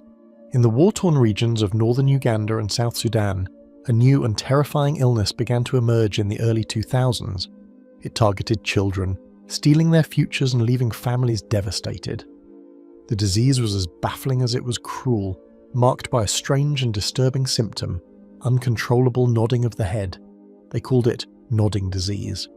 The first cases were reported in the early 2000s, but it wasn't until 2007 that the scale of the crisis became apparent. Thousands of children, seemingly healthy just months before, were suddenly afflicted with this mysterious ailment. The disease primarily affected children between the ages of 5 and 15, a demographic already vulnerable in a region plagued by conflict, poverty, and disease. The initial symptom was the most distinctive, a repetitive nodding of the head, often triggered by the sight or taste of food, or even by exposure to cold weather. These nodding episodes weren't voluntary. They were involuntary seizures that could last for several minutes, leaving the child weak and disoriented. As the disease progressed, other symptoms appeared: cognitive impairment, stunted growth, and generalized seizures that could cause severe injuries. The long-term effects of nodding disease were devastating. Affected children experienced irreversible brain damage, leading to intellectual disability and developmental delays. Their growth was stunted, leaving them physically smaller and weaker than their peers. Many suffered from severe malnutrition, as the nodding episodes made it difficult to eat properly. The disease left them ostracized and unable to attend school, trapping them in a cycle of poverty and despair. The mystery surrounding nodding disease deepened as medical experts struggled to understand its cause. The affected regions were remote and difficult to access, hampered by ongoing conflict and a lack of infrastructure. Initial investigations ruled out common infectious diseases, nutritional deficiencies, and environmental toxins. The disease seemed to defy any easy explanation. One of the first theories proposed was a connection to onchocerciasis, also known as river blindness, a parasitic disease transmitted by blackflies that breed in fast-flowing rivers. The affected regions were known to be endemic for river blindness, leading researchers to suspect a possible link. River blindness is caused by the parasitic worm Onchocerca volvulus, which can cause severe skin and eye disease, eventually leading to blindness. The connection to river blindness was supported by several observations. Nodding disease was found almost exclusively in areas where river blindness was prevalent. Studies showed that children with nodding disease were more likely to be infected with Onchocerca volvulus than healthy children in the same areas. Furthermore, some researchers found that treating children with antiparasitic drugs used to combat river blindness seemed to reduce the frequency and severity of the nodding episodes. However, the river blindness theory couldn't fully explain the disease. Not all children infected with Onchocerca volvulus developed nodding disease, and some children with nodding disease showed no evidence of river blindness infection. The exact mechanism by which river blindness might trigger nodding disease remained elusive. Some researchers hypothesized that the parasite might trigger an autoimmune reaction in the brain, leading to neuronal damage and the characteristic nodding seizures. Another theory focused on the potential role of environmental toxins. The affected regions had a history of conflict and displacement, with many families living in refugee camps where sanitation and hygiene were poor. It was hypothesized that exposure to contaminated water or food might be triggering the disease. However, extensive testing failed to identify any specific toxins that could be linked to nodding disease. Some researchers suggested that nodding disease might be a form of epilepsy triggered by malnutrition or other stressors. The affected children were often severely malnourished, and chronic malnutrition is known to increase the risk of seizures. However, this theory couldn't explain the unique nodding symptom or the specific geographic distribution of the disease. The investigation into nodding disease involved a wide range of experts, from neurologists and epidemiologists to anthropologists and public health officials. Teams of researchers traveled to the affected regions, braving difficult conditions to collect data, examine patients, and interview families. They conducted neurological examinations, collected blood and urine samples, and analysed environmental factors. One of the challenges in studying nodding disease was the lack of diagnostic tools. There was no specific test that could confirm a diagnosis of nodding disease. Instead, doctors had to rely on clinical observation and the exclusion of other possible causes. This made it difficult to track the spread of the disease and to compare data from different studies. Despite the lack of a definitive cause, researchers made progress in understanding the clinical features of nodding disease. They developed standardized diagnostic criteria and identified key risk factors, such as age, geographic location, and exposure to river blindness. They also explored potential treatments, including anti-epileptic drugs and nutritional supplements. The response to the nodding disease epidemic was hampered by the ongoing conflict and instability in the affected regions. Humanitarian organizations struggled to provide medical care and support to affected families. Many children with nodding disease were abandoned or neglected, further exacerbating their suffering. Despite the challenges, some progress was made in controlling the epidemic. Mass drug administration campaigns were launched to combat river blindness, reducing the prevalence of the parasitic infection. Nutritional programs were implemented to address malnutrition. Community-based rehabilitation programs were established to provide support and care for children with nodding disease. The story of nodding disease is a complex and tragic one, filled with unanswered questions and persistent challenges. While researchers have made progress in understanding the disease, its cause remains a mystery. The link to river blindness is strong, but the exact mechanism by which the parasite might trigger the disease remains elusive. The meowing nuns of France, in the quiet hills of medieval France, where stone walls rose high around sacred spaces and the sound of church bells marked the passage of time, there existed a world that most people would never see. Behind the thick walls of convents, young women lived lives of supposed devotion and prayer. But in one unnamed convent during the 15th century, something extraordinary happened that would echo through the centuries as one of history's most bizarre episodes of mass hysteria. It began, as many strange stories do, with a single person. One day, without warning or explanation, a nun within the convent began to meow like a cat. Not a quiet, gentle sound, but loud, persistent meowing that echoed through the stone corridors. The other nuns initially thought she had lost her mind, but then something even more unsettling occurred. Within hours, another nun began meowing, then another. Soon, the entire convent resonated with the sounds of dozens of women making feline noises in unison. The meowing wasn't occasional or brief.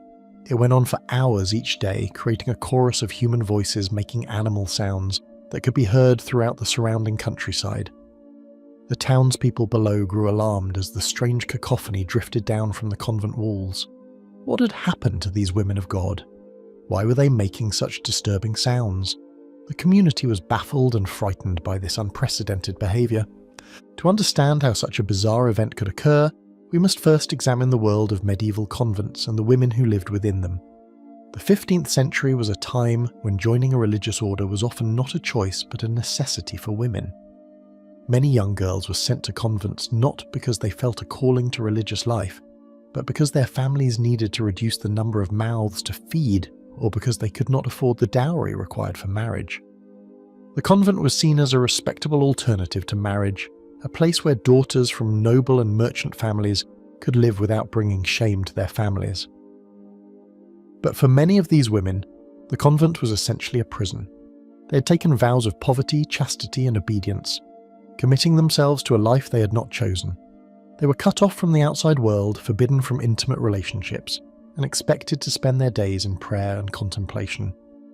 The daily routine of medieval convent life was rigorous and monotonous. The nuns rose before dawn for the first prayers of the day, attended multiple religious services, performed manual labour, and spent long hours in silent meditation. They ate simple meals in silence, slept in small, bare cells, and had little contact with the outside world. Letters were censored, visitors were strictly limited, and any expression of discontent was seen as a sign of spiritual weakness. The psychological pressure of this lifestyle was immense. Many of the nuns were young women in their teens and 20s, at an age when they would normally be exploring their identities, forming relationships, and experiencing the world. Instead, they were confined to a small community where every aspect of their lives was controlled by rigid rules and constant supervision. The suppression of natural human emotions and desires created a psychological powder keg that could explode in unexpected ways. Medieval European society had very specific beliefs about women and their mental state. Women were seen as more emotional, more susceptible to supernatural influences, and more likely to be affected by hysteria than men. The medical understanding of the time attributed women's emotional instability to their reproductive organs, particularly the womb, which was thought to wander around the body causing various symptoms. This made it easier for people to accept that a group of women might suddenly begin exhibiting strange behaviour. The Catholic Church's teachings about demonic possession also played a role in how people interpreted the meowing nuns. Medieval Christians believed that Satan was constantly trying to corrupt souls, and that he had particular success with women, who were seen as weaker and more susceptible to temptation. When nuns began behaving strangely, it was often interpreted as either divine punishment for sin or demonic influence. The case of the meowing nuns wasn't unique in medieval Europe. Similar outbreaks of unusual behaviour occurred in convents across the continent. In some cases, nuns would bark like dogs, bleat like sheep, or crow like roosters, These animal-like behaviours seem to represent a rejection of human civilization and a return to a more primitive state. Perhaps the nuns were unconsciously expressing their desire to escape the constraints of human society and religious obligation. The meowing continued for several days, growing louder and more disturbing. The local authorities were eventually called in to restore order. According to the historical account, the only way they could stop the meowing was by threatening to whip the nuns. The threat of physical punishment was enough to break the spell, and the strange behaviour ceased as suddenly as it had begun. This resolution tells us something important about the nature of the outbreak. The fact that the threat of punishment could immediately stop the behaviour suggests that the nuns retained some level of conscious control over their actions. This doesn't mean they were deliberately faking their symptoms, but rather that their behaviour was more psychologically driven than physically compelled. The meowing nuns can be understood as part of a broader pattern of mass hysteria that occurred throughout medieval Europe. These episodes shared common characteristics. They typically affected groups of women living in close quarters under stressful conditions. They involved behaviour that was socially unacceptable under normal circumstances, and they often included animal-like actions that seemed to represent a rejection of civilized behaviour. Similar cases occurred in other European convents during the same period. In Germany, entire convents of nuns began biting each other compulsively, creating an epidemic of aggressive behaviour that spread from convent to convent. In Italy, nuns would enter trance-like states and claim to receive visions from God or the devil. In Spain, nuns would speak in tongues, perform impossible physical feats, and exhibit knowledge they couldn't possibly have acquired through normal means. These outbreaks reveal the intense psychological pressure that existed within medieval religious communities. The nuns were expected to suppress their natural human emotions and desires in favour of spiritual devotion. They were denied normal social relationships, physical affection, and personal autonomy. The rigid structure of convent life left little room for individual expression or emotional release. The animal-like behaviours that appeared in these episodes may have represented a form of psychological rebellion. By acting like animals, the nuns were temporarily escaping the constraints of human civilization and religious obligation. They were expressing emotions and desires that were normally forbidden, but in a way that could be attributed to illness or supernatural influence, rather than conscious choice. The meowing specifically might have had symbolic significance. Cats were associated with independence, sensuality, and mystery in medieval culture. They were also sometimes linked to witchcraft and the supernatural. By meowing like cats, the nuns might have been unconsciously expressing their desire for the freedom and independence that cats represented. The outbreak also demonstrates the power of suggestion and social contagion. Once one nun began meowing, the behaviour quickly spread to others. This suggests that the psychological conditions within the convent had created a situation where unusual behaviour could become contagious. The nuns were so primed for psychological release that they readily adopted any behaviour that seemed to offer escape from their constraints. The resolution of the crisis through the threat of punishment reveals the social and political dynamics at work. The authorities recognised that the nuns' behaviour was challenging the established order and threatening the stability of the religious community. By threatening physical punishment, they were reasserting control and reminding the nuns of their place in the social hierarchy. This episode fits into a broader pattern of how medieval society dealt with women's psychological distress. Rather than addressing the underlying causes of the nuns' behaviour, the oppressive conditions of convent life, the lack of choice in their religious calling, the suppression of natural human emotions, the authorities simply used the threat of violence to restore order. The nuns' genuine psychological needs were ignored in favour of maintaining social stability. The meowing nuns also illustrate the relationship between individual psychology and group behaviour. While the outbreak began with one person, it quickly became a collective phenomenon. The nuns fed off each other's behaviour, creating a feedback loop that amplified the strange conduct. This shows how psychological symptoms can spread through communities when people are under stress and share strong social bonds. The animal-like behaviours seen in convent outbreaks can be compared to similar phenomena in other cultures and time periods. In many societies, people under extreme psychological stress have been known to adopt animal-like behaviours as a form of psychological escape. These behaviours often occur in situations where people feel trapped, powerless, or unable to express their true feelings through normal means. The meowing nuns case also reveals the limitations of medieval medical and psychological understanding. The people of the time had no framework for understanding mass hysteria or psychological contagion. They could only interpret the behaviour through the lens of their religious beliefs, attributing it to supernatural causes rather than recognising it as a natural response to psychological stress. The fact that the meowing could be stopped by the threat of punishment suggests that the nuns were not completely out of control of their actions. This indicates that their behaviour was more of a psychological coping mechanism than a complete breakdown of mental functioning.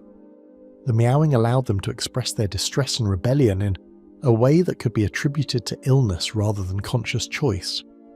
The Seattle windshield pitting epidemic.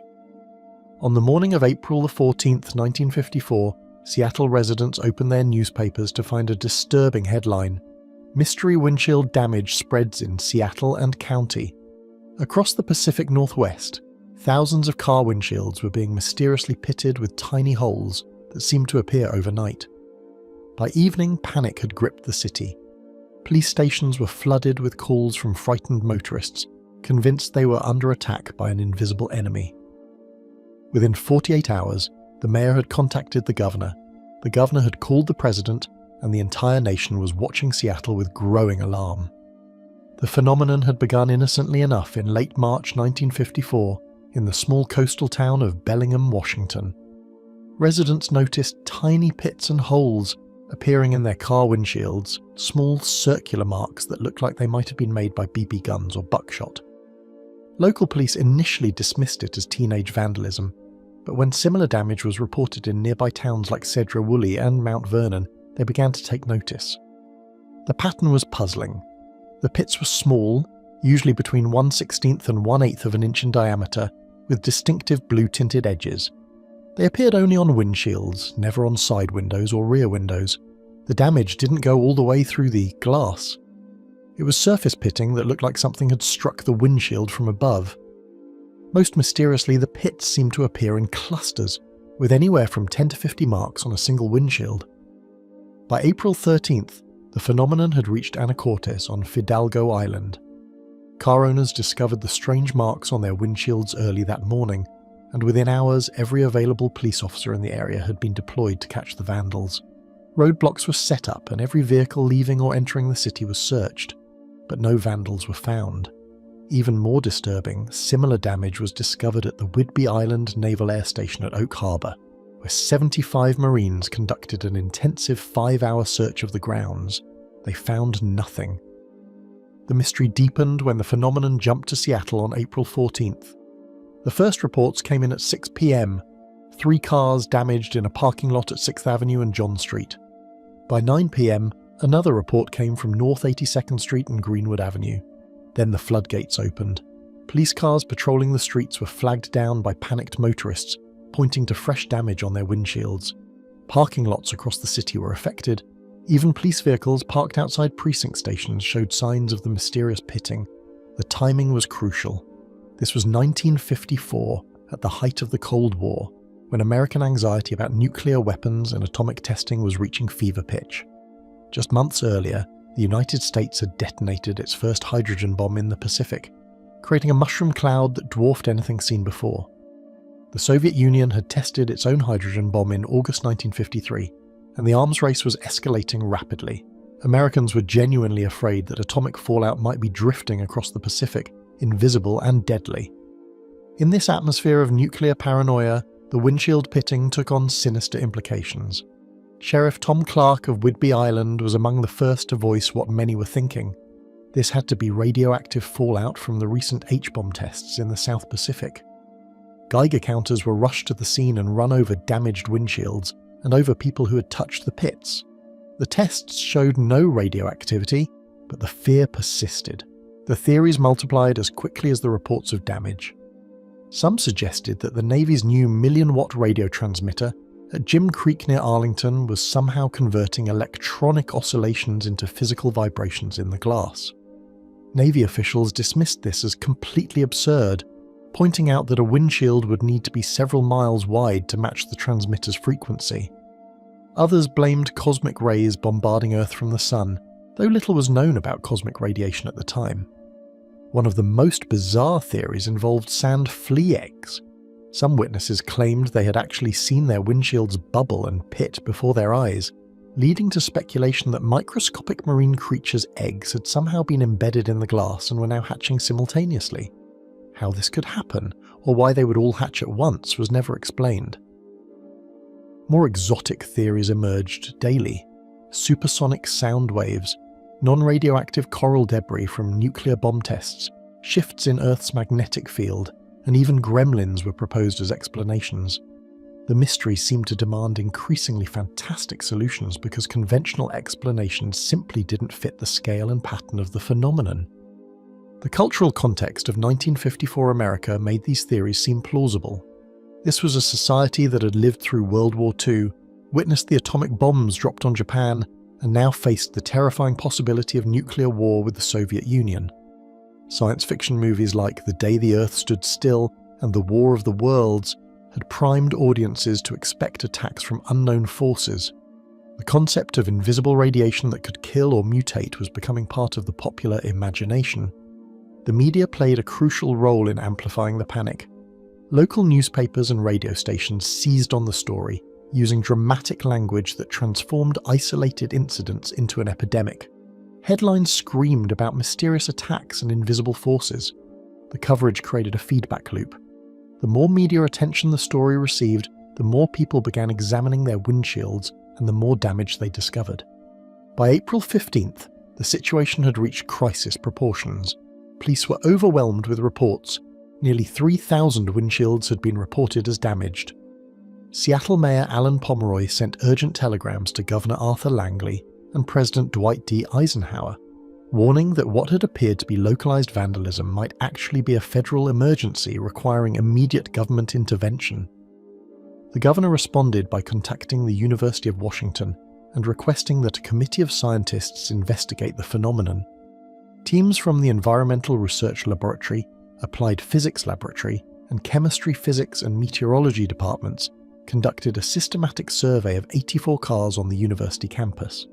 Their findings were sobering. The damage was overly emphasized, and most likely the result of normal driving conditions in which small objects strike the windshields of cars.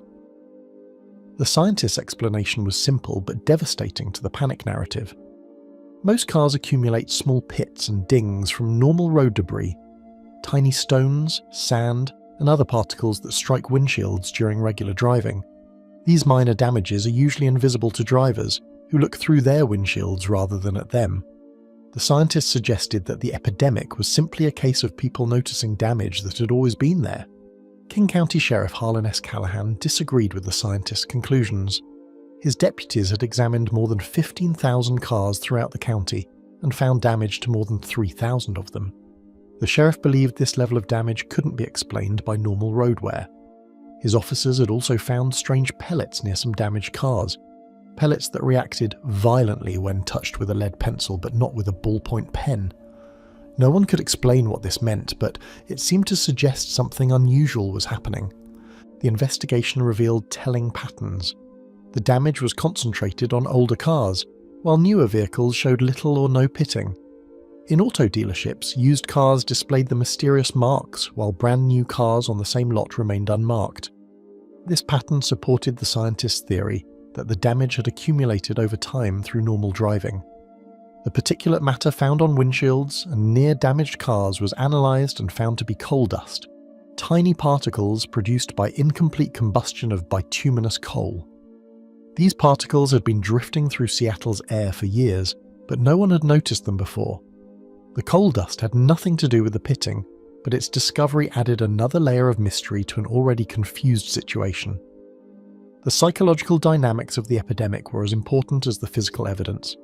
The phenomenon spread along predictable social networks, neighbours talking to neighbours, co-workers sharing concerns, friends examining each other's cars. The initial reports created a template for interpretation. If you found small pits in your windshield, they must be evidence of the mysterious attack. Normal wear and tear was reinterpreted as proof of an extraordinary event. The role of authority figures in reinforcing the panic was crucial. When police officers, military personnel, and elected officials treated the report seriously, it validated public fears. Sheriff Clark's statements about radioactive fallout, Mayor Pomeroy's telegrams to the governor and president, and the deployment of military personnel to investigate all contributed to the sense that this was a genuine emergency rather than a misunderstanding. The Cold War context made the windshield pitting particularly frightening because it seemed to confirm Americans' worst fears about invisible nuclear threats. The idea that atomic testing in the Pacific could send radioactive particles drifting across the ocean to damage property in Seattle was scientifically implausible but psychologically compelling. It fit perfectly with the era's anxieties about nuclear warfare and the inability of ordinary citizens to protect themselves from atomic threats. The epidemic also reflected broader concerns about technology and its unintended consequences. The theories about radio transmitters, cosmic rays, and electronic oscillations all suggested that the rapid technological advances of the 1950s might be creating new and unpredictable dangers. In a society still adjusting to the atomic age, the idea that invisible forces could cause visible damage seemed entirely plausible. The phenomenon revealed how easily fear could spread through modern communication networks. Radio and television broadcasts, newspaper headlines, and telephone calls all contributed to the rapid dissemination of both information and panic. The same technologies that made American society more connected also made it more vulnerable to collective delusions. The investigation's final conclusion was both reassuring and embarrassing. Sergeant Max Allison of the Seattle Police Crime Laboratory declared that all the damage reports were composed of 5% hoodlumism and 95% public hysteria. The windshield pitting epidemic was revealed to be a textbook example of collective delusion, a case where normal, everyday phenomena were misinterpreted as evidence of an extraordinary threat. The explanation was devastatingly simple. For the first time, thousands of people had actually looked at their windshields instead of through them. The tiny pits and dings that had accumulated over months or years of normal driving suddenly became visible and significant. What had always been there was now seen as evidence of attack. The coal dust particles that had long drifted through Seattle's air were noticed and assumed to be connected to the mysterious damage. By April 17, 1954, reports of new pitting had virtually ceased. The epidemic had burned itself out as quickly as it had begun, leaving behind only embarrassment and a valuable lesson about the power of collective suggestion. The Seattle windshield pitting epidemic joined other famous cases of mass delusion, like Orson Welles' War of the Worlds broadcast and the Salem witch trials, as an example of how ordinary people can be swept up in extraordinary misunderstandings. The aftermath of the epidemic was telling. No vandals were ever caught because there were no vandals. No radioactive fallout was detected because there was no fallout. No exotic particles or mysterious forces were identified because no such forces existed. The only damage was to the collective pride of a community that had been fooled by its own fears. The windshield pitting epidemic became a landmark case in the study of mass psychogenic illness and collective behaviour. Sociologists and psychologists still reference it today as an example of how social anxiety can manifest as perceived physical threats. The case demonstrated how media coverage can amplify minor incidents into major panics, how authority figures can inadvertently validate unfounded fears, and how cultural anxieties can shape the interpretation of ordinary events. Most importantly, the epidemic revealed the vulnerability of Cold War American society to fears about invisible threats. In an era when nuclear weapons had made the unthinkable possible, when atomic testing was creating new forms of invisible danger, and when science fiction was becoming science fact, the line between reasonable caution and irrational panic had become blurred. The biting nuns of Germany, in the heart of medieval Germany, within the stone walls of a convent where prayer and silence were supposed to reign supreme, something extraordinary and disturbing was about to unfold. It began with a single act of aggression that would echo through the centuries as one of the most bizarre examples of collective human behaviour ever recorded. One nun, without warning or apparent reason, bit another sister. But this was no isolated incident of violence or madness. It was the spark that would ignite a psychological fire that would spread across an entire continent. The first bite happened suddenly, without any prior indication of trouble. One moment the nuns were going about their daily routines of prayer and contemplation. The next, one sister had sunk her teeth into the flesh of another, leaving marks that would heal far more quickly than the psychological wound that had been opened. The victim's screams echoed through the corridors, But what followed was even more terrifying than the attack itself. Within days, other nuns began biting their sisters. The behaviour spread like a contagion, passing from one woman to another with frightening speed. Soon, nearly every nun in the convent was either biting or being bitten.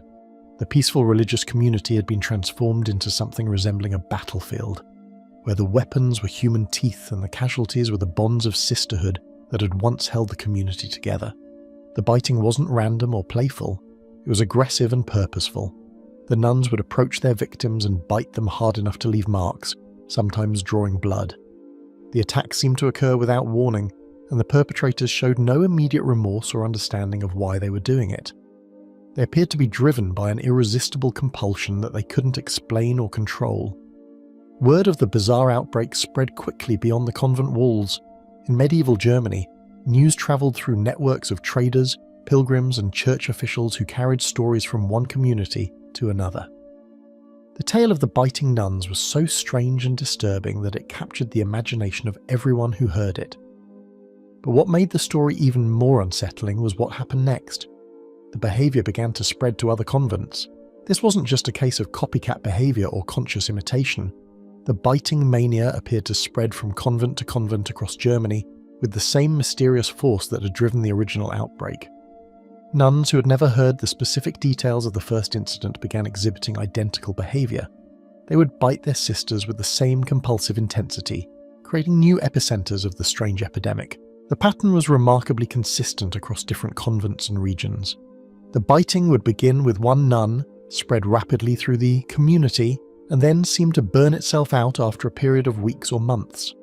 But before one outbreak ended, reports would come from other religious houses where the same phenomenon was occurring.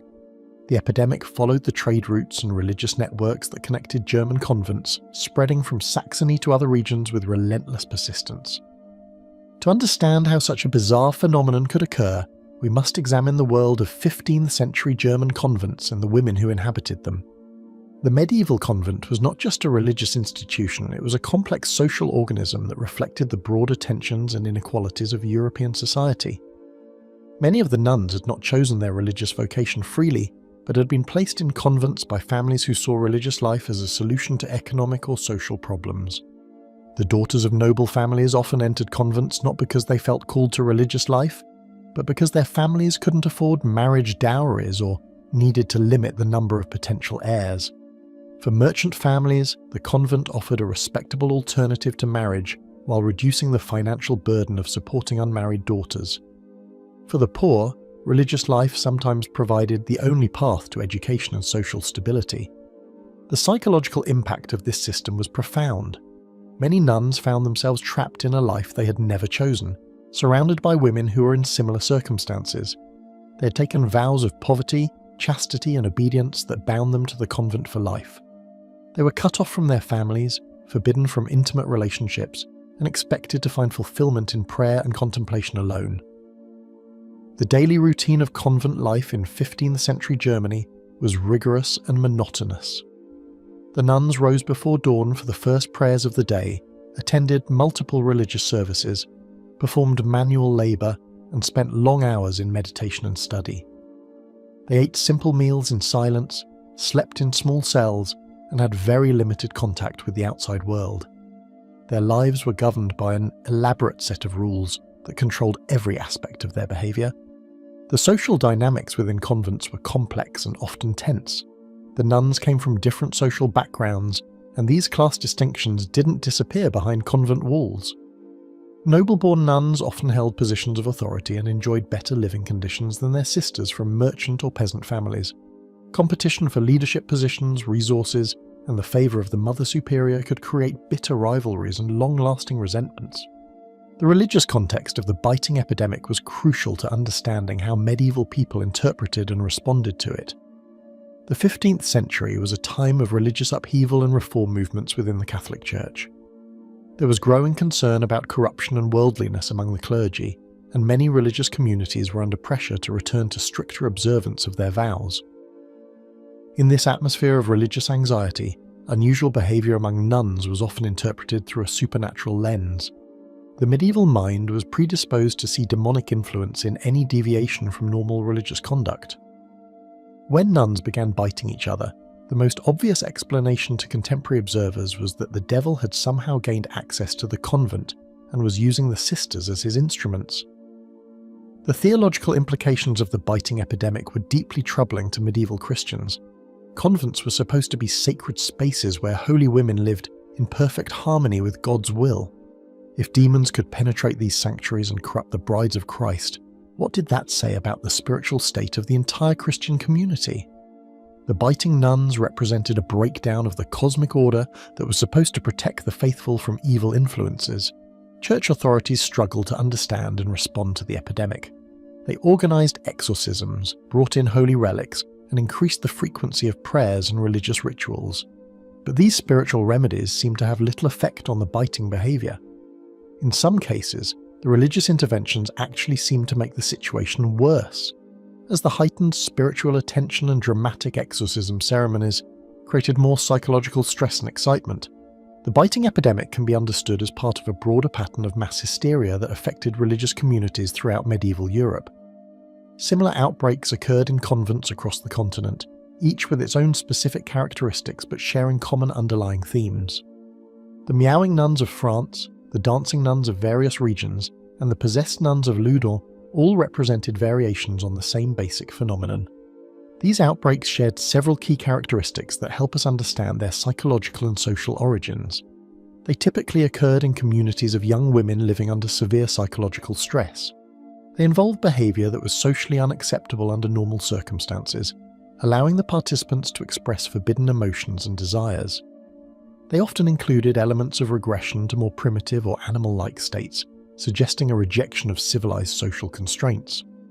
The biting behaviour specifically can be compared to similar phenomena in other cultures and time periods. Biting as a form of aggression is one of the most primitive human behaviours, one that appears early in childhood before language and social controls are fully developed. When adults resort to biting, it often represents a regression to this earlier developmental stage, a return to a more basic and direct form of human expression. The epidemic nature of the biting suggests that it served as a form of communication and social bonding among the nuns. In a community where direct expression of anger, frustration or rebellion was forbidden, the biting may have provided an outlet for these suppressed emotions.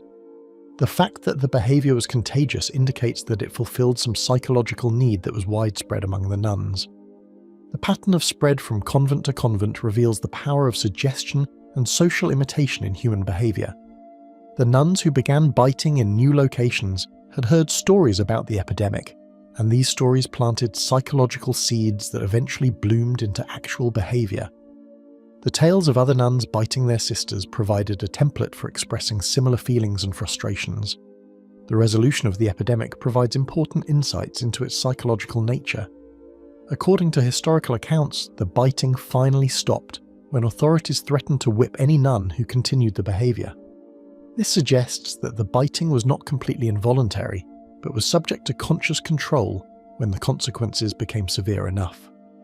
The nuns were able to stop biting when faced with the threat of physical punishment, indicating that their behaviour was more psychologically than physically driven. The success of threatened punishment in stopping the epidemic reveals the social and political dynamics underlying the outbreak.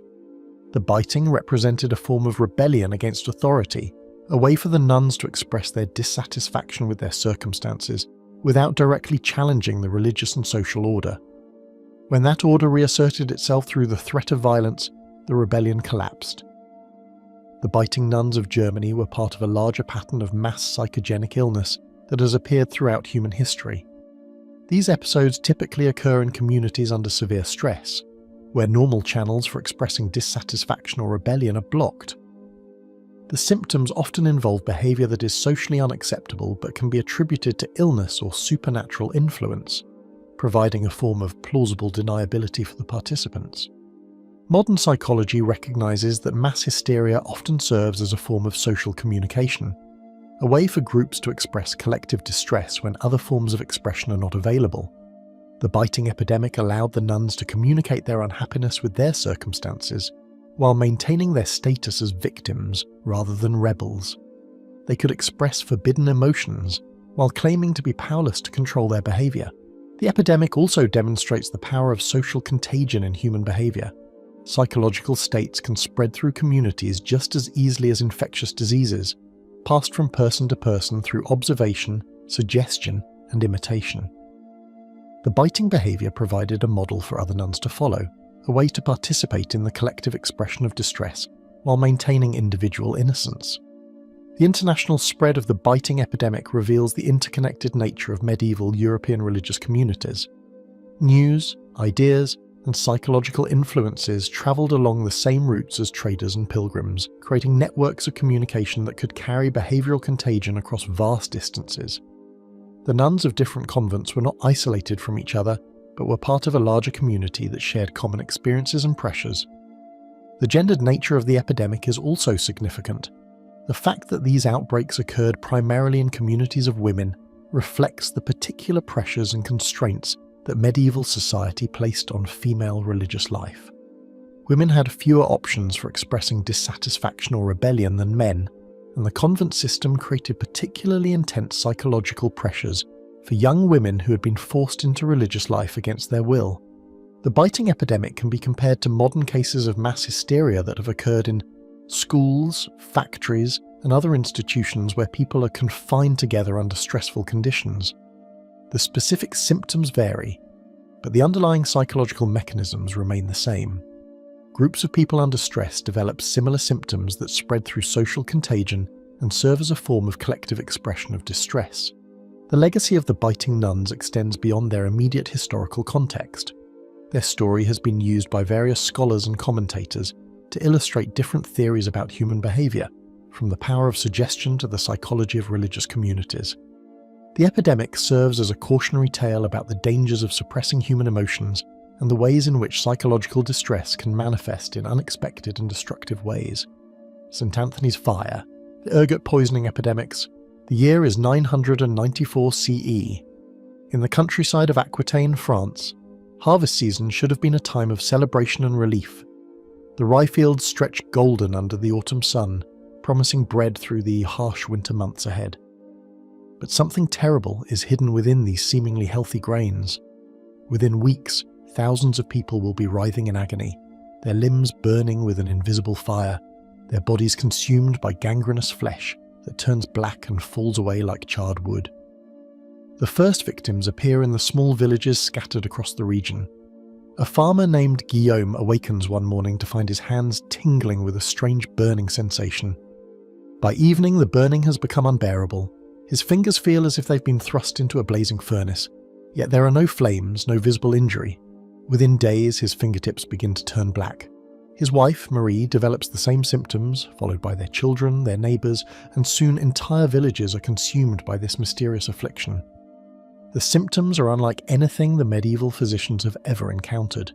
The victims complain of intense burning sensations in their hands and feet, as if their extremities are being consumed by invisible flames. Their skin becomes cold and pale, then gradually darkens to a deep purple, then black. The affected limbs become numb and eventually begin to rot away, dropping off at the joints like overripe fruit falling from a tree. The stench of gangrenous flesh fills the air, and the victims' screams echo through the countryside day and night. But the physical symptoms are only part of the horror. Many victims experience violent hallucinations, seeing demons and monsters that seem terrifyingly real. They convulse and writhe on the ground, their bodies seized by uncontrollable spasms. Some laugh maniacally for hours while others weep uncontrollably. Women who are pregnant often miscarry, their unborn children becoming victims of the same mysterious poison that consumes their mothers. The epidemic spreads with devastating speed. Village after village falls victim to the strange burning disease. The roads become clogged with refugees fleeing the afflicted areas, but many carry the poison within them, spreading it to new communities. By the time the outbreak reaches its peak, an estimated 20,000 to 40,000 people have died across southern France. Entire villages are wiped out, their populations either dead or fled. The medieval mind struggles to comprehend what is happening. In an age when disease is understood primarily through religious and supernatural explanations, the burning affliction appears to be a divine punishment of unprecedented severity. The victim's hallucinations and convulsions suggest demonic possession, while the gangrenous limbs that fall away like burnt offerings seem to confirm that this is indeed a fire sent from hell itself. Local priests and physicians are completely baffled by the symptoms. They examine the victims carefully, searching for any known disease pattern, but find nothing in their medical text that matches this combination of burning sensations, hallucinations, convulsions, and gangrene. The disease appears to strike randomly, affecting men and women, young and old, rich and poor. There seems to be no pattern to its spread, no way to predict who will be struck next. The religious authorities declare that this must be the work of Satan or divine punishment for the community's sins. They organize processions, public prayers, and acts of penance, but the burning continues to spread. Some suggest that the apocalypse is at hand, that this is one of the plagues prophesied in the book of Revelation. Fear and desperation grip the population as no earthly remedy seems capable of stopping the epidemic. In their desperation, the afflicted turned to St. Anthony of Egypt, the hermit saint who had famously resisted the devil's temptations in the desert. According to legend, Anthony had endured visions of demons and fires during his spiritual trials, making him the perfect patron saint for those suffering from this burning affliction. Pilgrimages to shrines dedicated to St. Anthony become common, and many victims report miraculous recoveries after praying to the saint. The association with St. Anthony becomes so strong that the disease acquires a new name, St. Anthony's fire. This name captures both the burning sensation experienced by victims and the religious context in which the epidemic is understood. Churches dedicated to St. Anthony begin to report miraculous healings, and a new religious order, the Hospital Brothers of St. Anthony, is established specifically to care for victims of this terrible disease. The epidemic of 994 CE finally burns itself out as winter approaches, leaving behind devastated communities and traumatized survivors. But this is only the beginning. Over the following centuries, similar outbreaks occur regularly across Europe, each time bringing the same horrifying symptoms and earning the same terrifying name. The pattern becomes grimly familiar: the burning sensations, the hallucinations, the gangrenous limbs, the desperate prayers to St. Anthony. One of the most devastating outbreaks occurs in the Rhine Valley in the 9th century, killing tens of thousands of people. The symptoms are identical to those seen in France: burning extremities, hallucinations, convulsions, and gangrene. Entire regions are depopulated as the disease spreads along the river valleys and trade routes. The economic and social disruption is catastrophic, contributing to the instability that characterizes much of the early medieval period. The medical investigation of these epidemics reveals consistent patterns that begin to suggest a natural rather than supernatural cause. Careful observation by physicians and chroniclers notes that the outbreaks typically occur after particularly wet growing seasons, when the rye crop has been exposed to prolonged moisture. The disease seems to affect primarily the poor, who rely heavily on rye bread as their primary food source. Wealthy individuals who eat more wheat and other grains are less likely to be affected. The breakthrough in understanding comes in 1670, when a French physician named Thuillier makes a crucial observation. After investigating an outbreak in the Dauphine region, he notices that the victims have all been eating bread made from rye that appears to contain dark, horn-like growths. These growths, known locally as ergot, from the French word for rooster spur, have been present in rye fields for centuries, but their connection to the burning disease has never been established. Thuillier's investigation reveals that the ergot growths are actually a fungus called Claviceps purpurea that infects rye and other grains. The fungus produces powerful alkaloids that, when consumed in sufficient quantities, cause the symptoms that have terrorized Europe for centuries. The burning sensations are caused by the constriction of blood vessels, which cuts off circulation to the extremities. The hallucinations and convulsions result from the psychoactive properties of the ergot alkaloids, which are chemically similar to modern drugs like LSD. The scientific evidence paints a clear picture of how these epidemics occurred. During wet summers, the ergot fungus thrives on rye plants, producing the dark, horn-like growths that contain concentrated alkaloids. When the rye is harvested and ground into flour, the ergot is ground up as well, contaminating the bread with toxic compounds. The poor, who depend on rye bread as their primary food source, consume these toxins in dangerous quantities, leading to the characteristic symptoms of ergotism. The chronic form of ergot poisoning, known as St. Anthony's fire, develops when people consume small amounts of ergot over extended periods. The alkaloids gradually accumulate in the body, causing blood vessels to constrict and eventually leading to gangrene. The acute form, characterized by violent convulsions and hallucinations, occurs when larger amounts are consumed over shorter periods. Both forms can be fatal if the exposure continues. The geographic pattern of the outbreaks supports this scientific explanation. St. Anthony's fire is most common in regions where rye is the primary grain crop and where the climate provides the cool, moist conditions that favour ergot growth. Northern and Central Europe, with their dependence on rye and their variable weather patterns, experience the most severe outbreaks.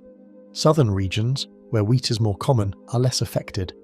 The social patterns of the disease also confirm the ergot theory.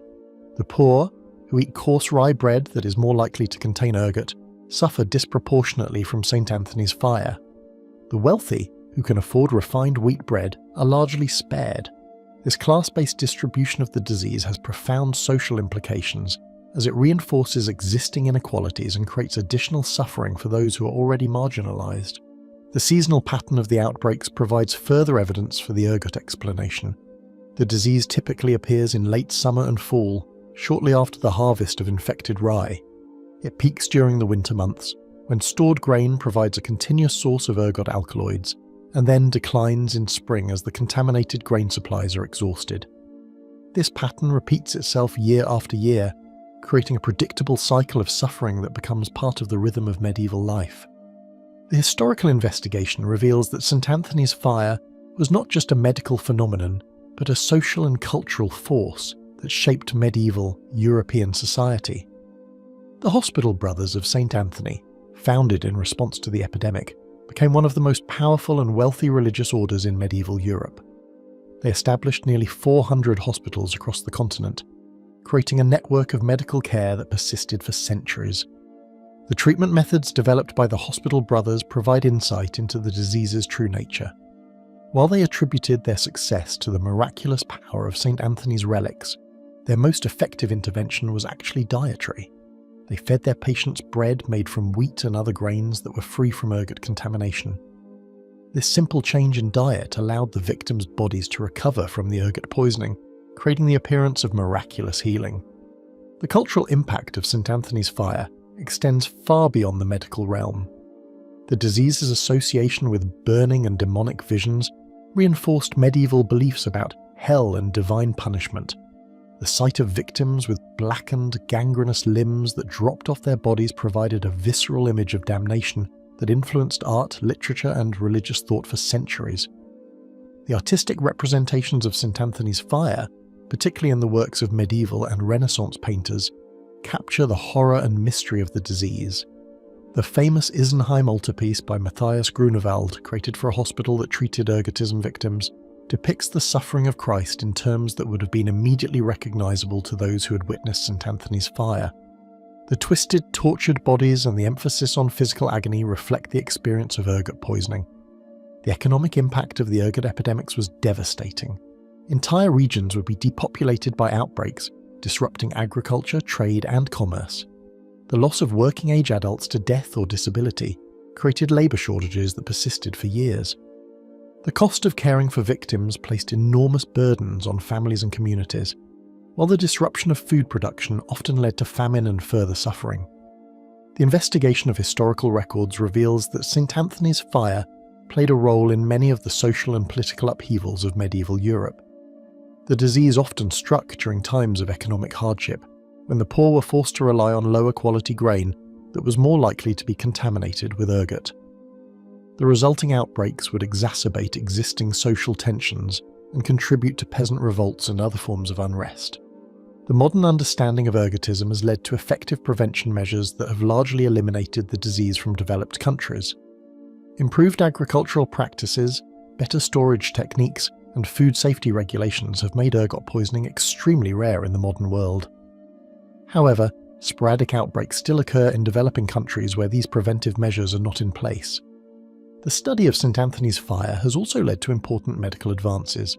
The alkaloids found in ergot have been developed into valuable medications for treating migraines, inducing labour, and controlling bleeding.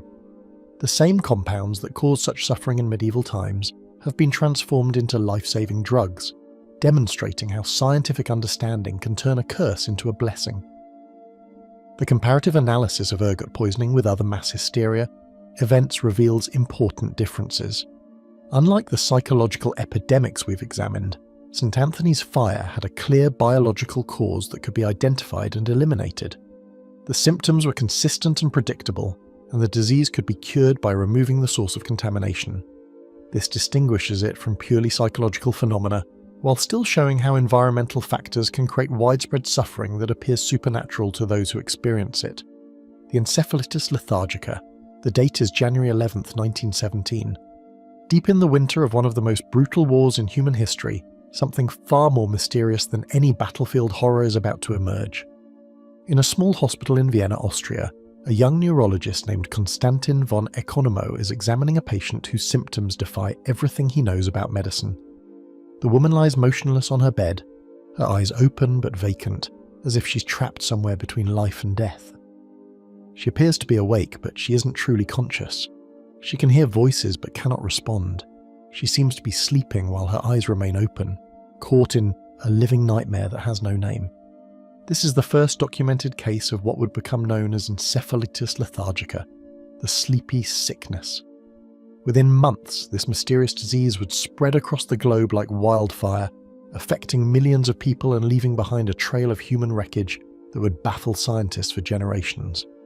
The victims would be transformed into living statues, trapped in their own bodies, unable to move or speak, yet somehow still aware of the world around them.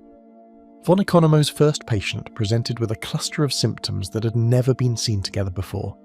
She had developed a high fever and complained of severe headaches, but these seemed like ordinary flu symptoms. What made her case extraordinary was what happened next. She began to sleep for increasingly longer periods, sometimes staying unconscious for days at a time. When she was awake, she moved with painful slowness, as if her body was fighting against an invisible weight. Her speech became slurred and difficult to understand. Most disturbing of all, her eyes would sometimes roll back in her head and become fixed in strange positions, creating an expression of endless vacant staring. Within weeks, von Economo began seeing more patients with similar symptoms. A businessman who had been energetic and successful suddenly couldn't stay awake for more than a few minutes at a time. A young mother found herself unable to move her arms and legs, even though there was nothing physically wrong with her muscles. A teenager began experiencing violent, uncontrollable movements that made him thrash about wildly, as if his body was no longer under his control. The symptoms varied from patient to patient, but certain patterns began to emerge. Almost all of the victims experienced extreme sleepiness or, paradoxically, complete inability to sleep. They developed problems with their eye movements, particularly a condition where their eyes would become fixed in upward positions for hours at a time. Many showed signs of Parkinson's disease, tremors, rigid muscles, and difficulty initiating movement. Some experienced dramatic personality changes, becoming aggressive, hypersexual, or completely apathetic. The scientific investigation of this mysterious disease revealed symptoms that seemed to contradict basic medical understanding. The patients appeared to be sleeping, but brainwave tests showed that they weren't actually in a sleep state. They seemed paralyzed, but their muscles were perfectly healthy. They acted as if they were in a coma, but they could sometimes respond to questions or follow simple commands. It was as if the disease had created a new category of human existence, somewhere between consciousness and unconsciousness, between life and death. By the summer of 1917, cases were appearing across Europe. Paris reported dozens of patients with identical symptoms. London hospitals began admitting people who couldn't stay awake. The disease spread along the same routes as the ongoing World War, following troop movements and supply lines. But unlike the war, which had clear battle lines and identifiable enemies, this epidemic was invisible and unpredictable. The medical investigation intensified as the number of cases multiplied. French physician Jean-René Cruchet published his findings just days after von Economo's initial report, describing 40 patients with what he called subacute encephalomyelitis. The symptoms were remarkably similar to those von Economo had observed, but Cruchet's patients were hundreds of miles away. This wasn't a local outbreak, it was a pandemic. The disease presented in 3 distinct phases that became the hallmark of Encephalitis lethargica. The first phase resembled a severe flu infection, with high fever, headaches and sore throats. Patients complained of feeling extremely tired and often developed double vision. This phase could last for days or weeks, and many patients seemed to recover completely, leading their families to believe the worst was over. The second phase was where the true horror of the disease revealed itself. Patients who had appeared to be getting better would suddenly develop the characteristic sleeping symptoms. They would fall into prolonged periods of unconsciousness, sometimes sleeping for 16 to 20 hours a day. When they were awake, they moved with robot-like stiffness and spoke in monotone voices. Their faces became mask-like, showing no emotion. Many developed the disturbing eye movements that would roll their eyes upward and hold them in that position for hours. The third phase was the most devastating. Patients who survived the acute stages of the disease often developed a condition that resembled Parkinson's disease. They experienced severe tremors, muscle rigidity, and difficulty with movement and speech. But unlike typical Parkinson's patients, these individuals were often much younger, sometimes children or teenagers, and their symptoms were often more severe and progressed more rapidly. The mortality rate was staggering. During the peak years of the epidemic between 1918 and 1920, approximately 40% of patients died during the acute phase of the illness. Those who survived often faced a lifetime of disability. Children who contracted the disease frequently developed behavioral problems, becoming aggressive, hyperactive, or completely apathetic. Many were institutionalized because their families couldn't care for them. The investigation into possible causes of Encephalitis lethargica revealed a medical mystery that seemed to have no solution. The disease appeared to be infectious, spreading from person to person and affecting entire communities, but no virus or bacteria could be consistently identified in the victims. The symptoms suggested brain inflammation, but autopsies often showed surprisingly little physical damage to brain tissue. The timing of the epidemic led many investigators to suspect a connection to the Spanish flu pandemic, which was raging simultaneously. Both diseases appeared around the same time, spread along similar routes, and affected similar populations. Many patients reported having had flu-like symptoms before developing encephalitis lethargica. The connection seemed obvious, but proving it was another matter entirely. Scientists examined tissue samples from hundreds of victims, searching for the influenza virus or evidence of its presence. They found antibodies to influenza in some patients, but not in others. They discovered inflammation in the brain, but the pattern didn't match what they expected from a viral infection. The more they studied the disease, the more mysterious it became. One of the most puzzling aspects of Encephalitis lethargica was its selectivity. While the Spanish flu killed primarily young, healthy adults, Encephalitis lethargica seemed to prefer certain age groups and populations. Children and young adults were most commonly affected, but the disease also struck many middle-aged individuals. Some families would have multiple members affected, while neighbouring families remained completely healthy. The geographic distribution was equally mysterious. The disease was most severe in Europe and North America, but cases were reported from every continent. Some cities experienced devastating outbreaks, while others remained largely unaffected. The disease seemed to follow transportation routes, appearing in port cities, spreading along railroad lines, and jumping from one urban centre to another. The most famous investigations were conducted by Dr. Oliver Sacks decades later, when he encountered a group of survivors at Beth Abraham Hospital in the Bronx. These patients had been living in catatonic states for over 40 years, forgotten by the world and presumed to be beyond help. Sacks decided to try treating them with L-Dopa, a new drug that had shown promise in treating Parkinson's disease. The results were extraordinary. Patients who had been motionless for decades suddenly came back to life. They began moving, talking, and interacting with the world around them. For a brief, miraculous period, they seemed to be completely cured. They remembered their lives from before the disease, recognized family members, and resumed activities they had abandoned 40 years earlier. But the miracle was temporary.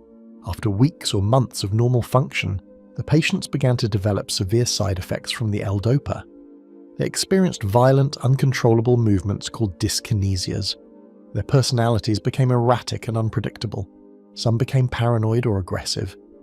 Eventually, most returned to their previous catatonic state, as if the drug had only temporarily opened a window into their trapped consciousness.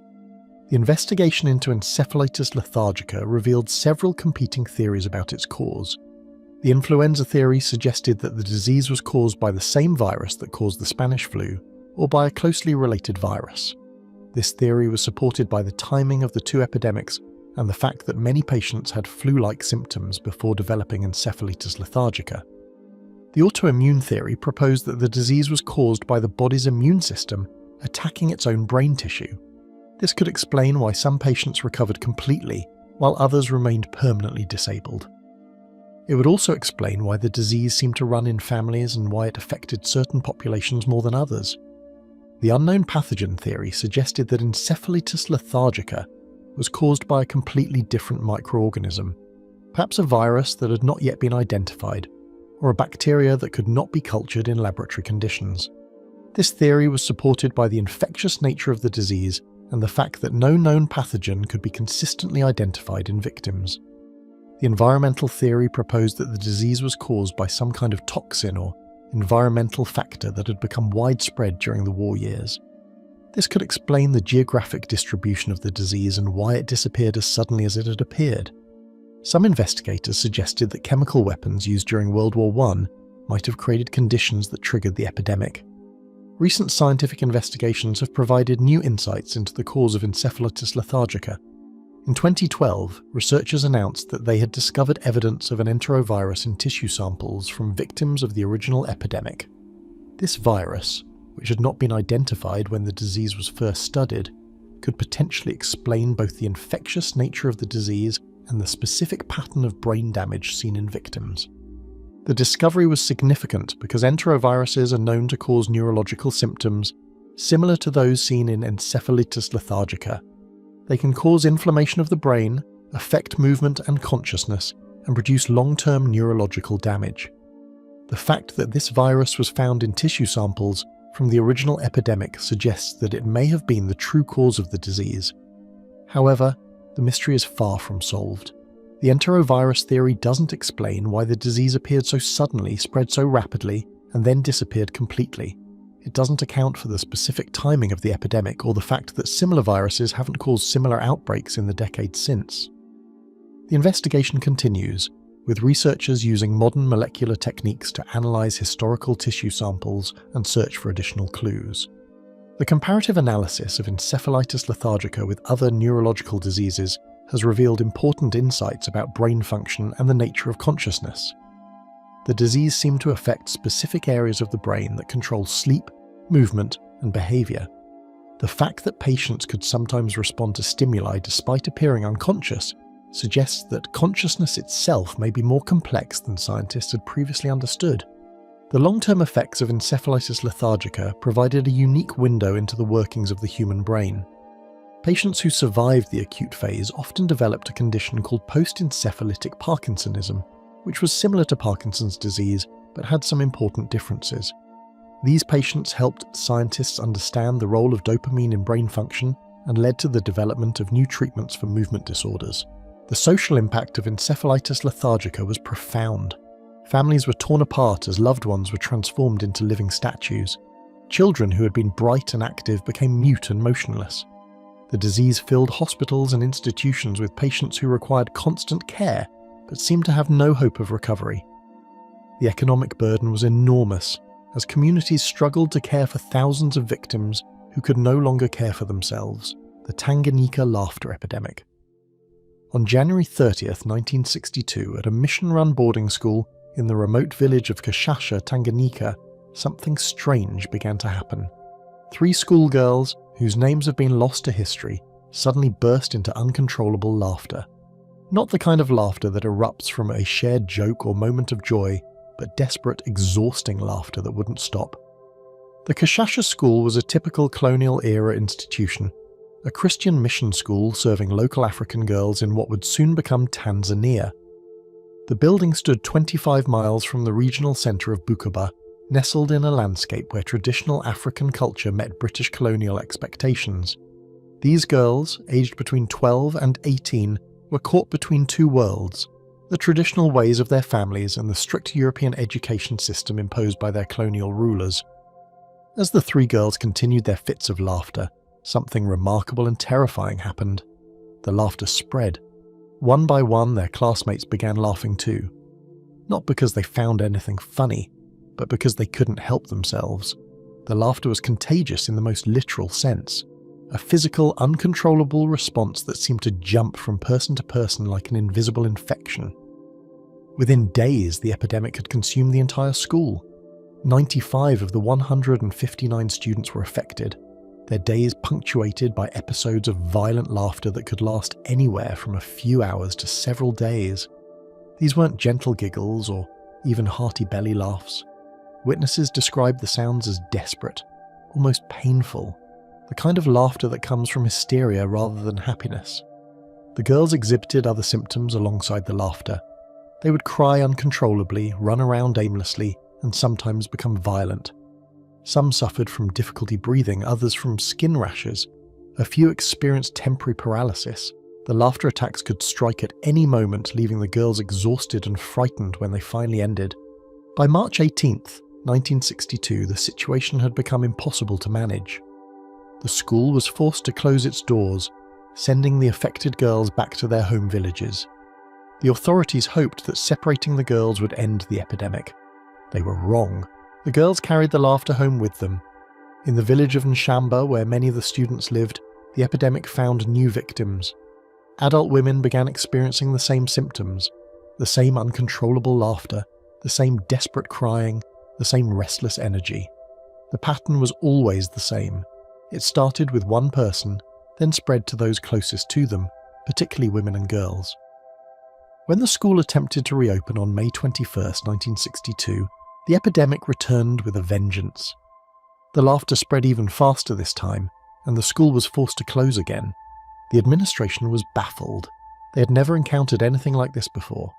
The epidemic wasn't contained to Kinshasa. It spread through the region like wildfire, jumping from village to village, from school to school. By the time it finally burned itself out in June 1964, it had affected over 1,000 people across the Bukoba district. 14 schools had been forced to close temporarily. Entire communities had been disrupted by the sound of desperate laughter echoing through their streets. The symptoms followed a predictable pattern. Most victims experienced recurring attacks of laughter and crying that could last from a few hours to 16 days. Between attacks, they often felt restless, unable to sit still or concentrate on daily tasks. Some reported feelings of anxiety and fear, as if something terrible was about to happen. Others experienced physical symptoms, headaches, difficulty breathing, skin problems, and in some cases, temporary paralysis of limbs. What made the Tanganyika laughter epidemic particularly fascinating was how it spread.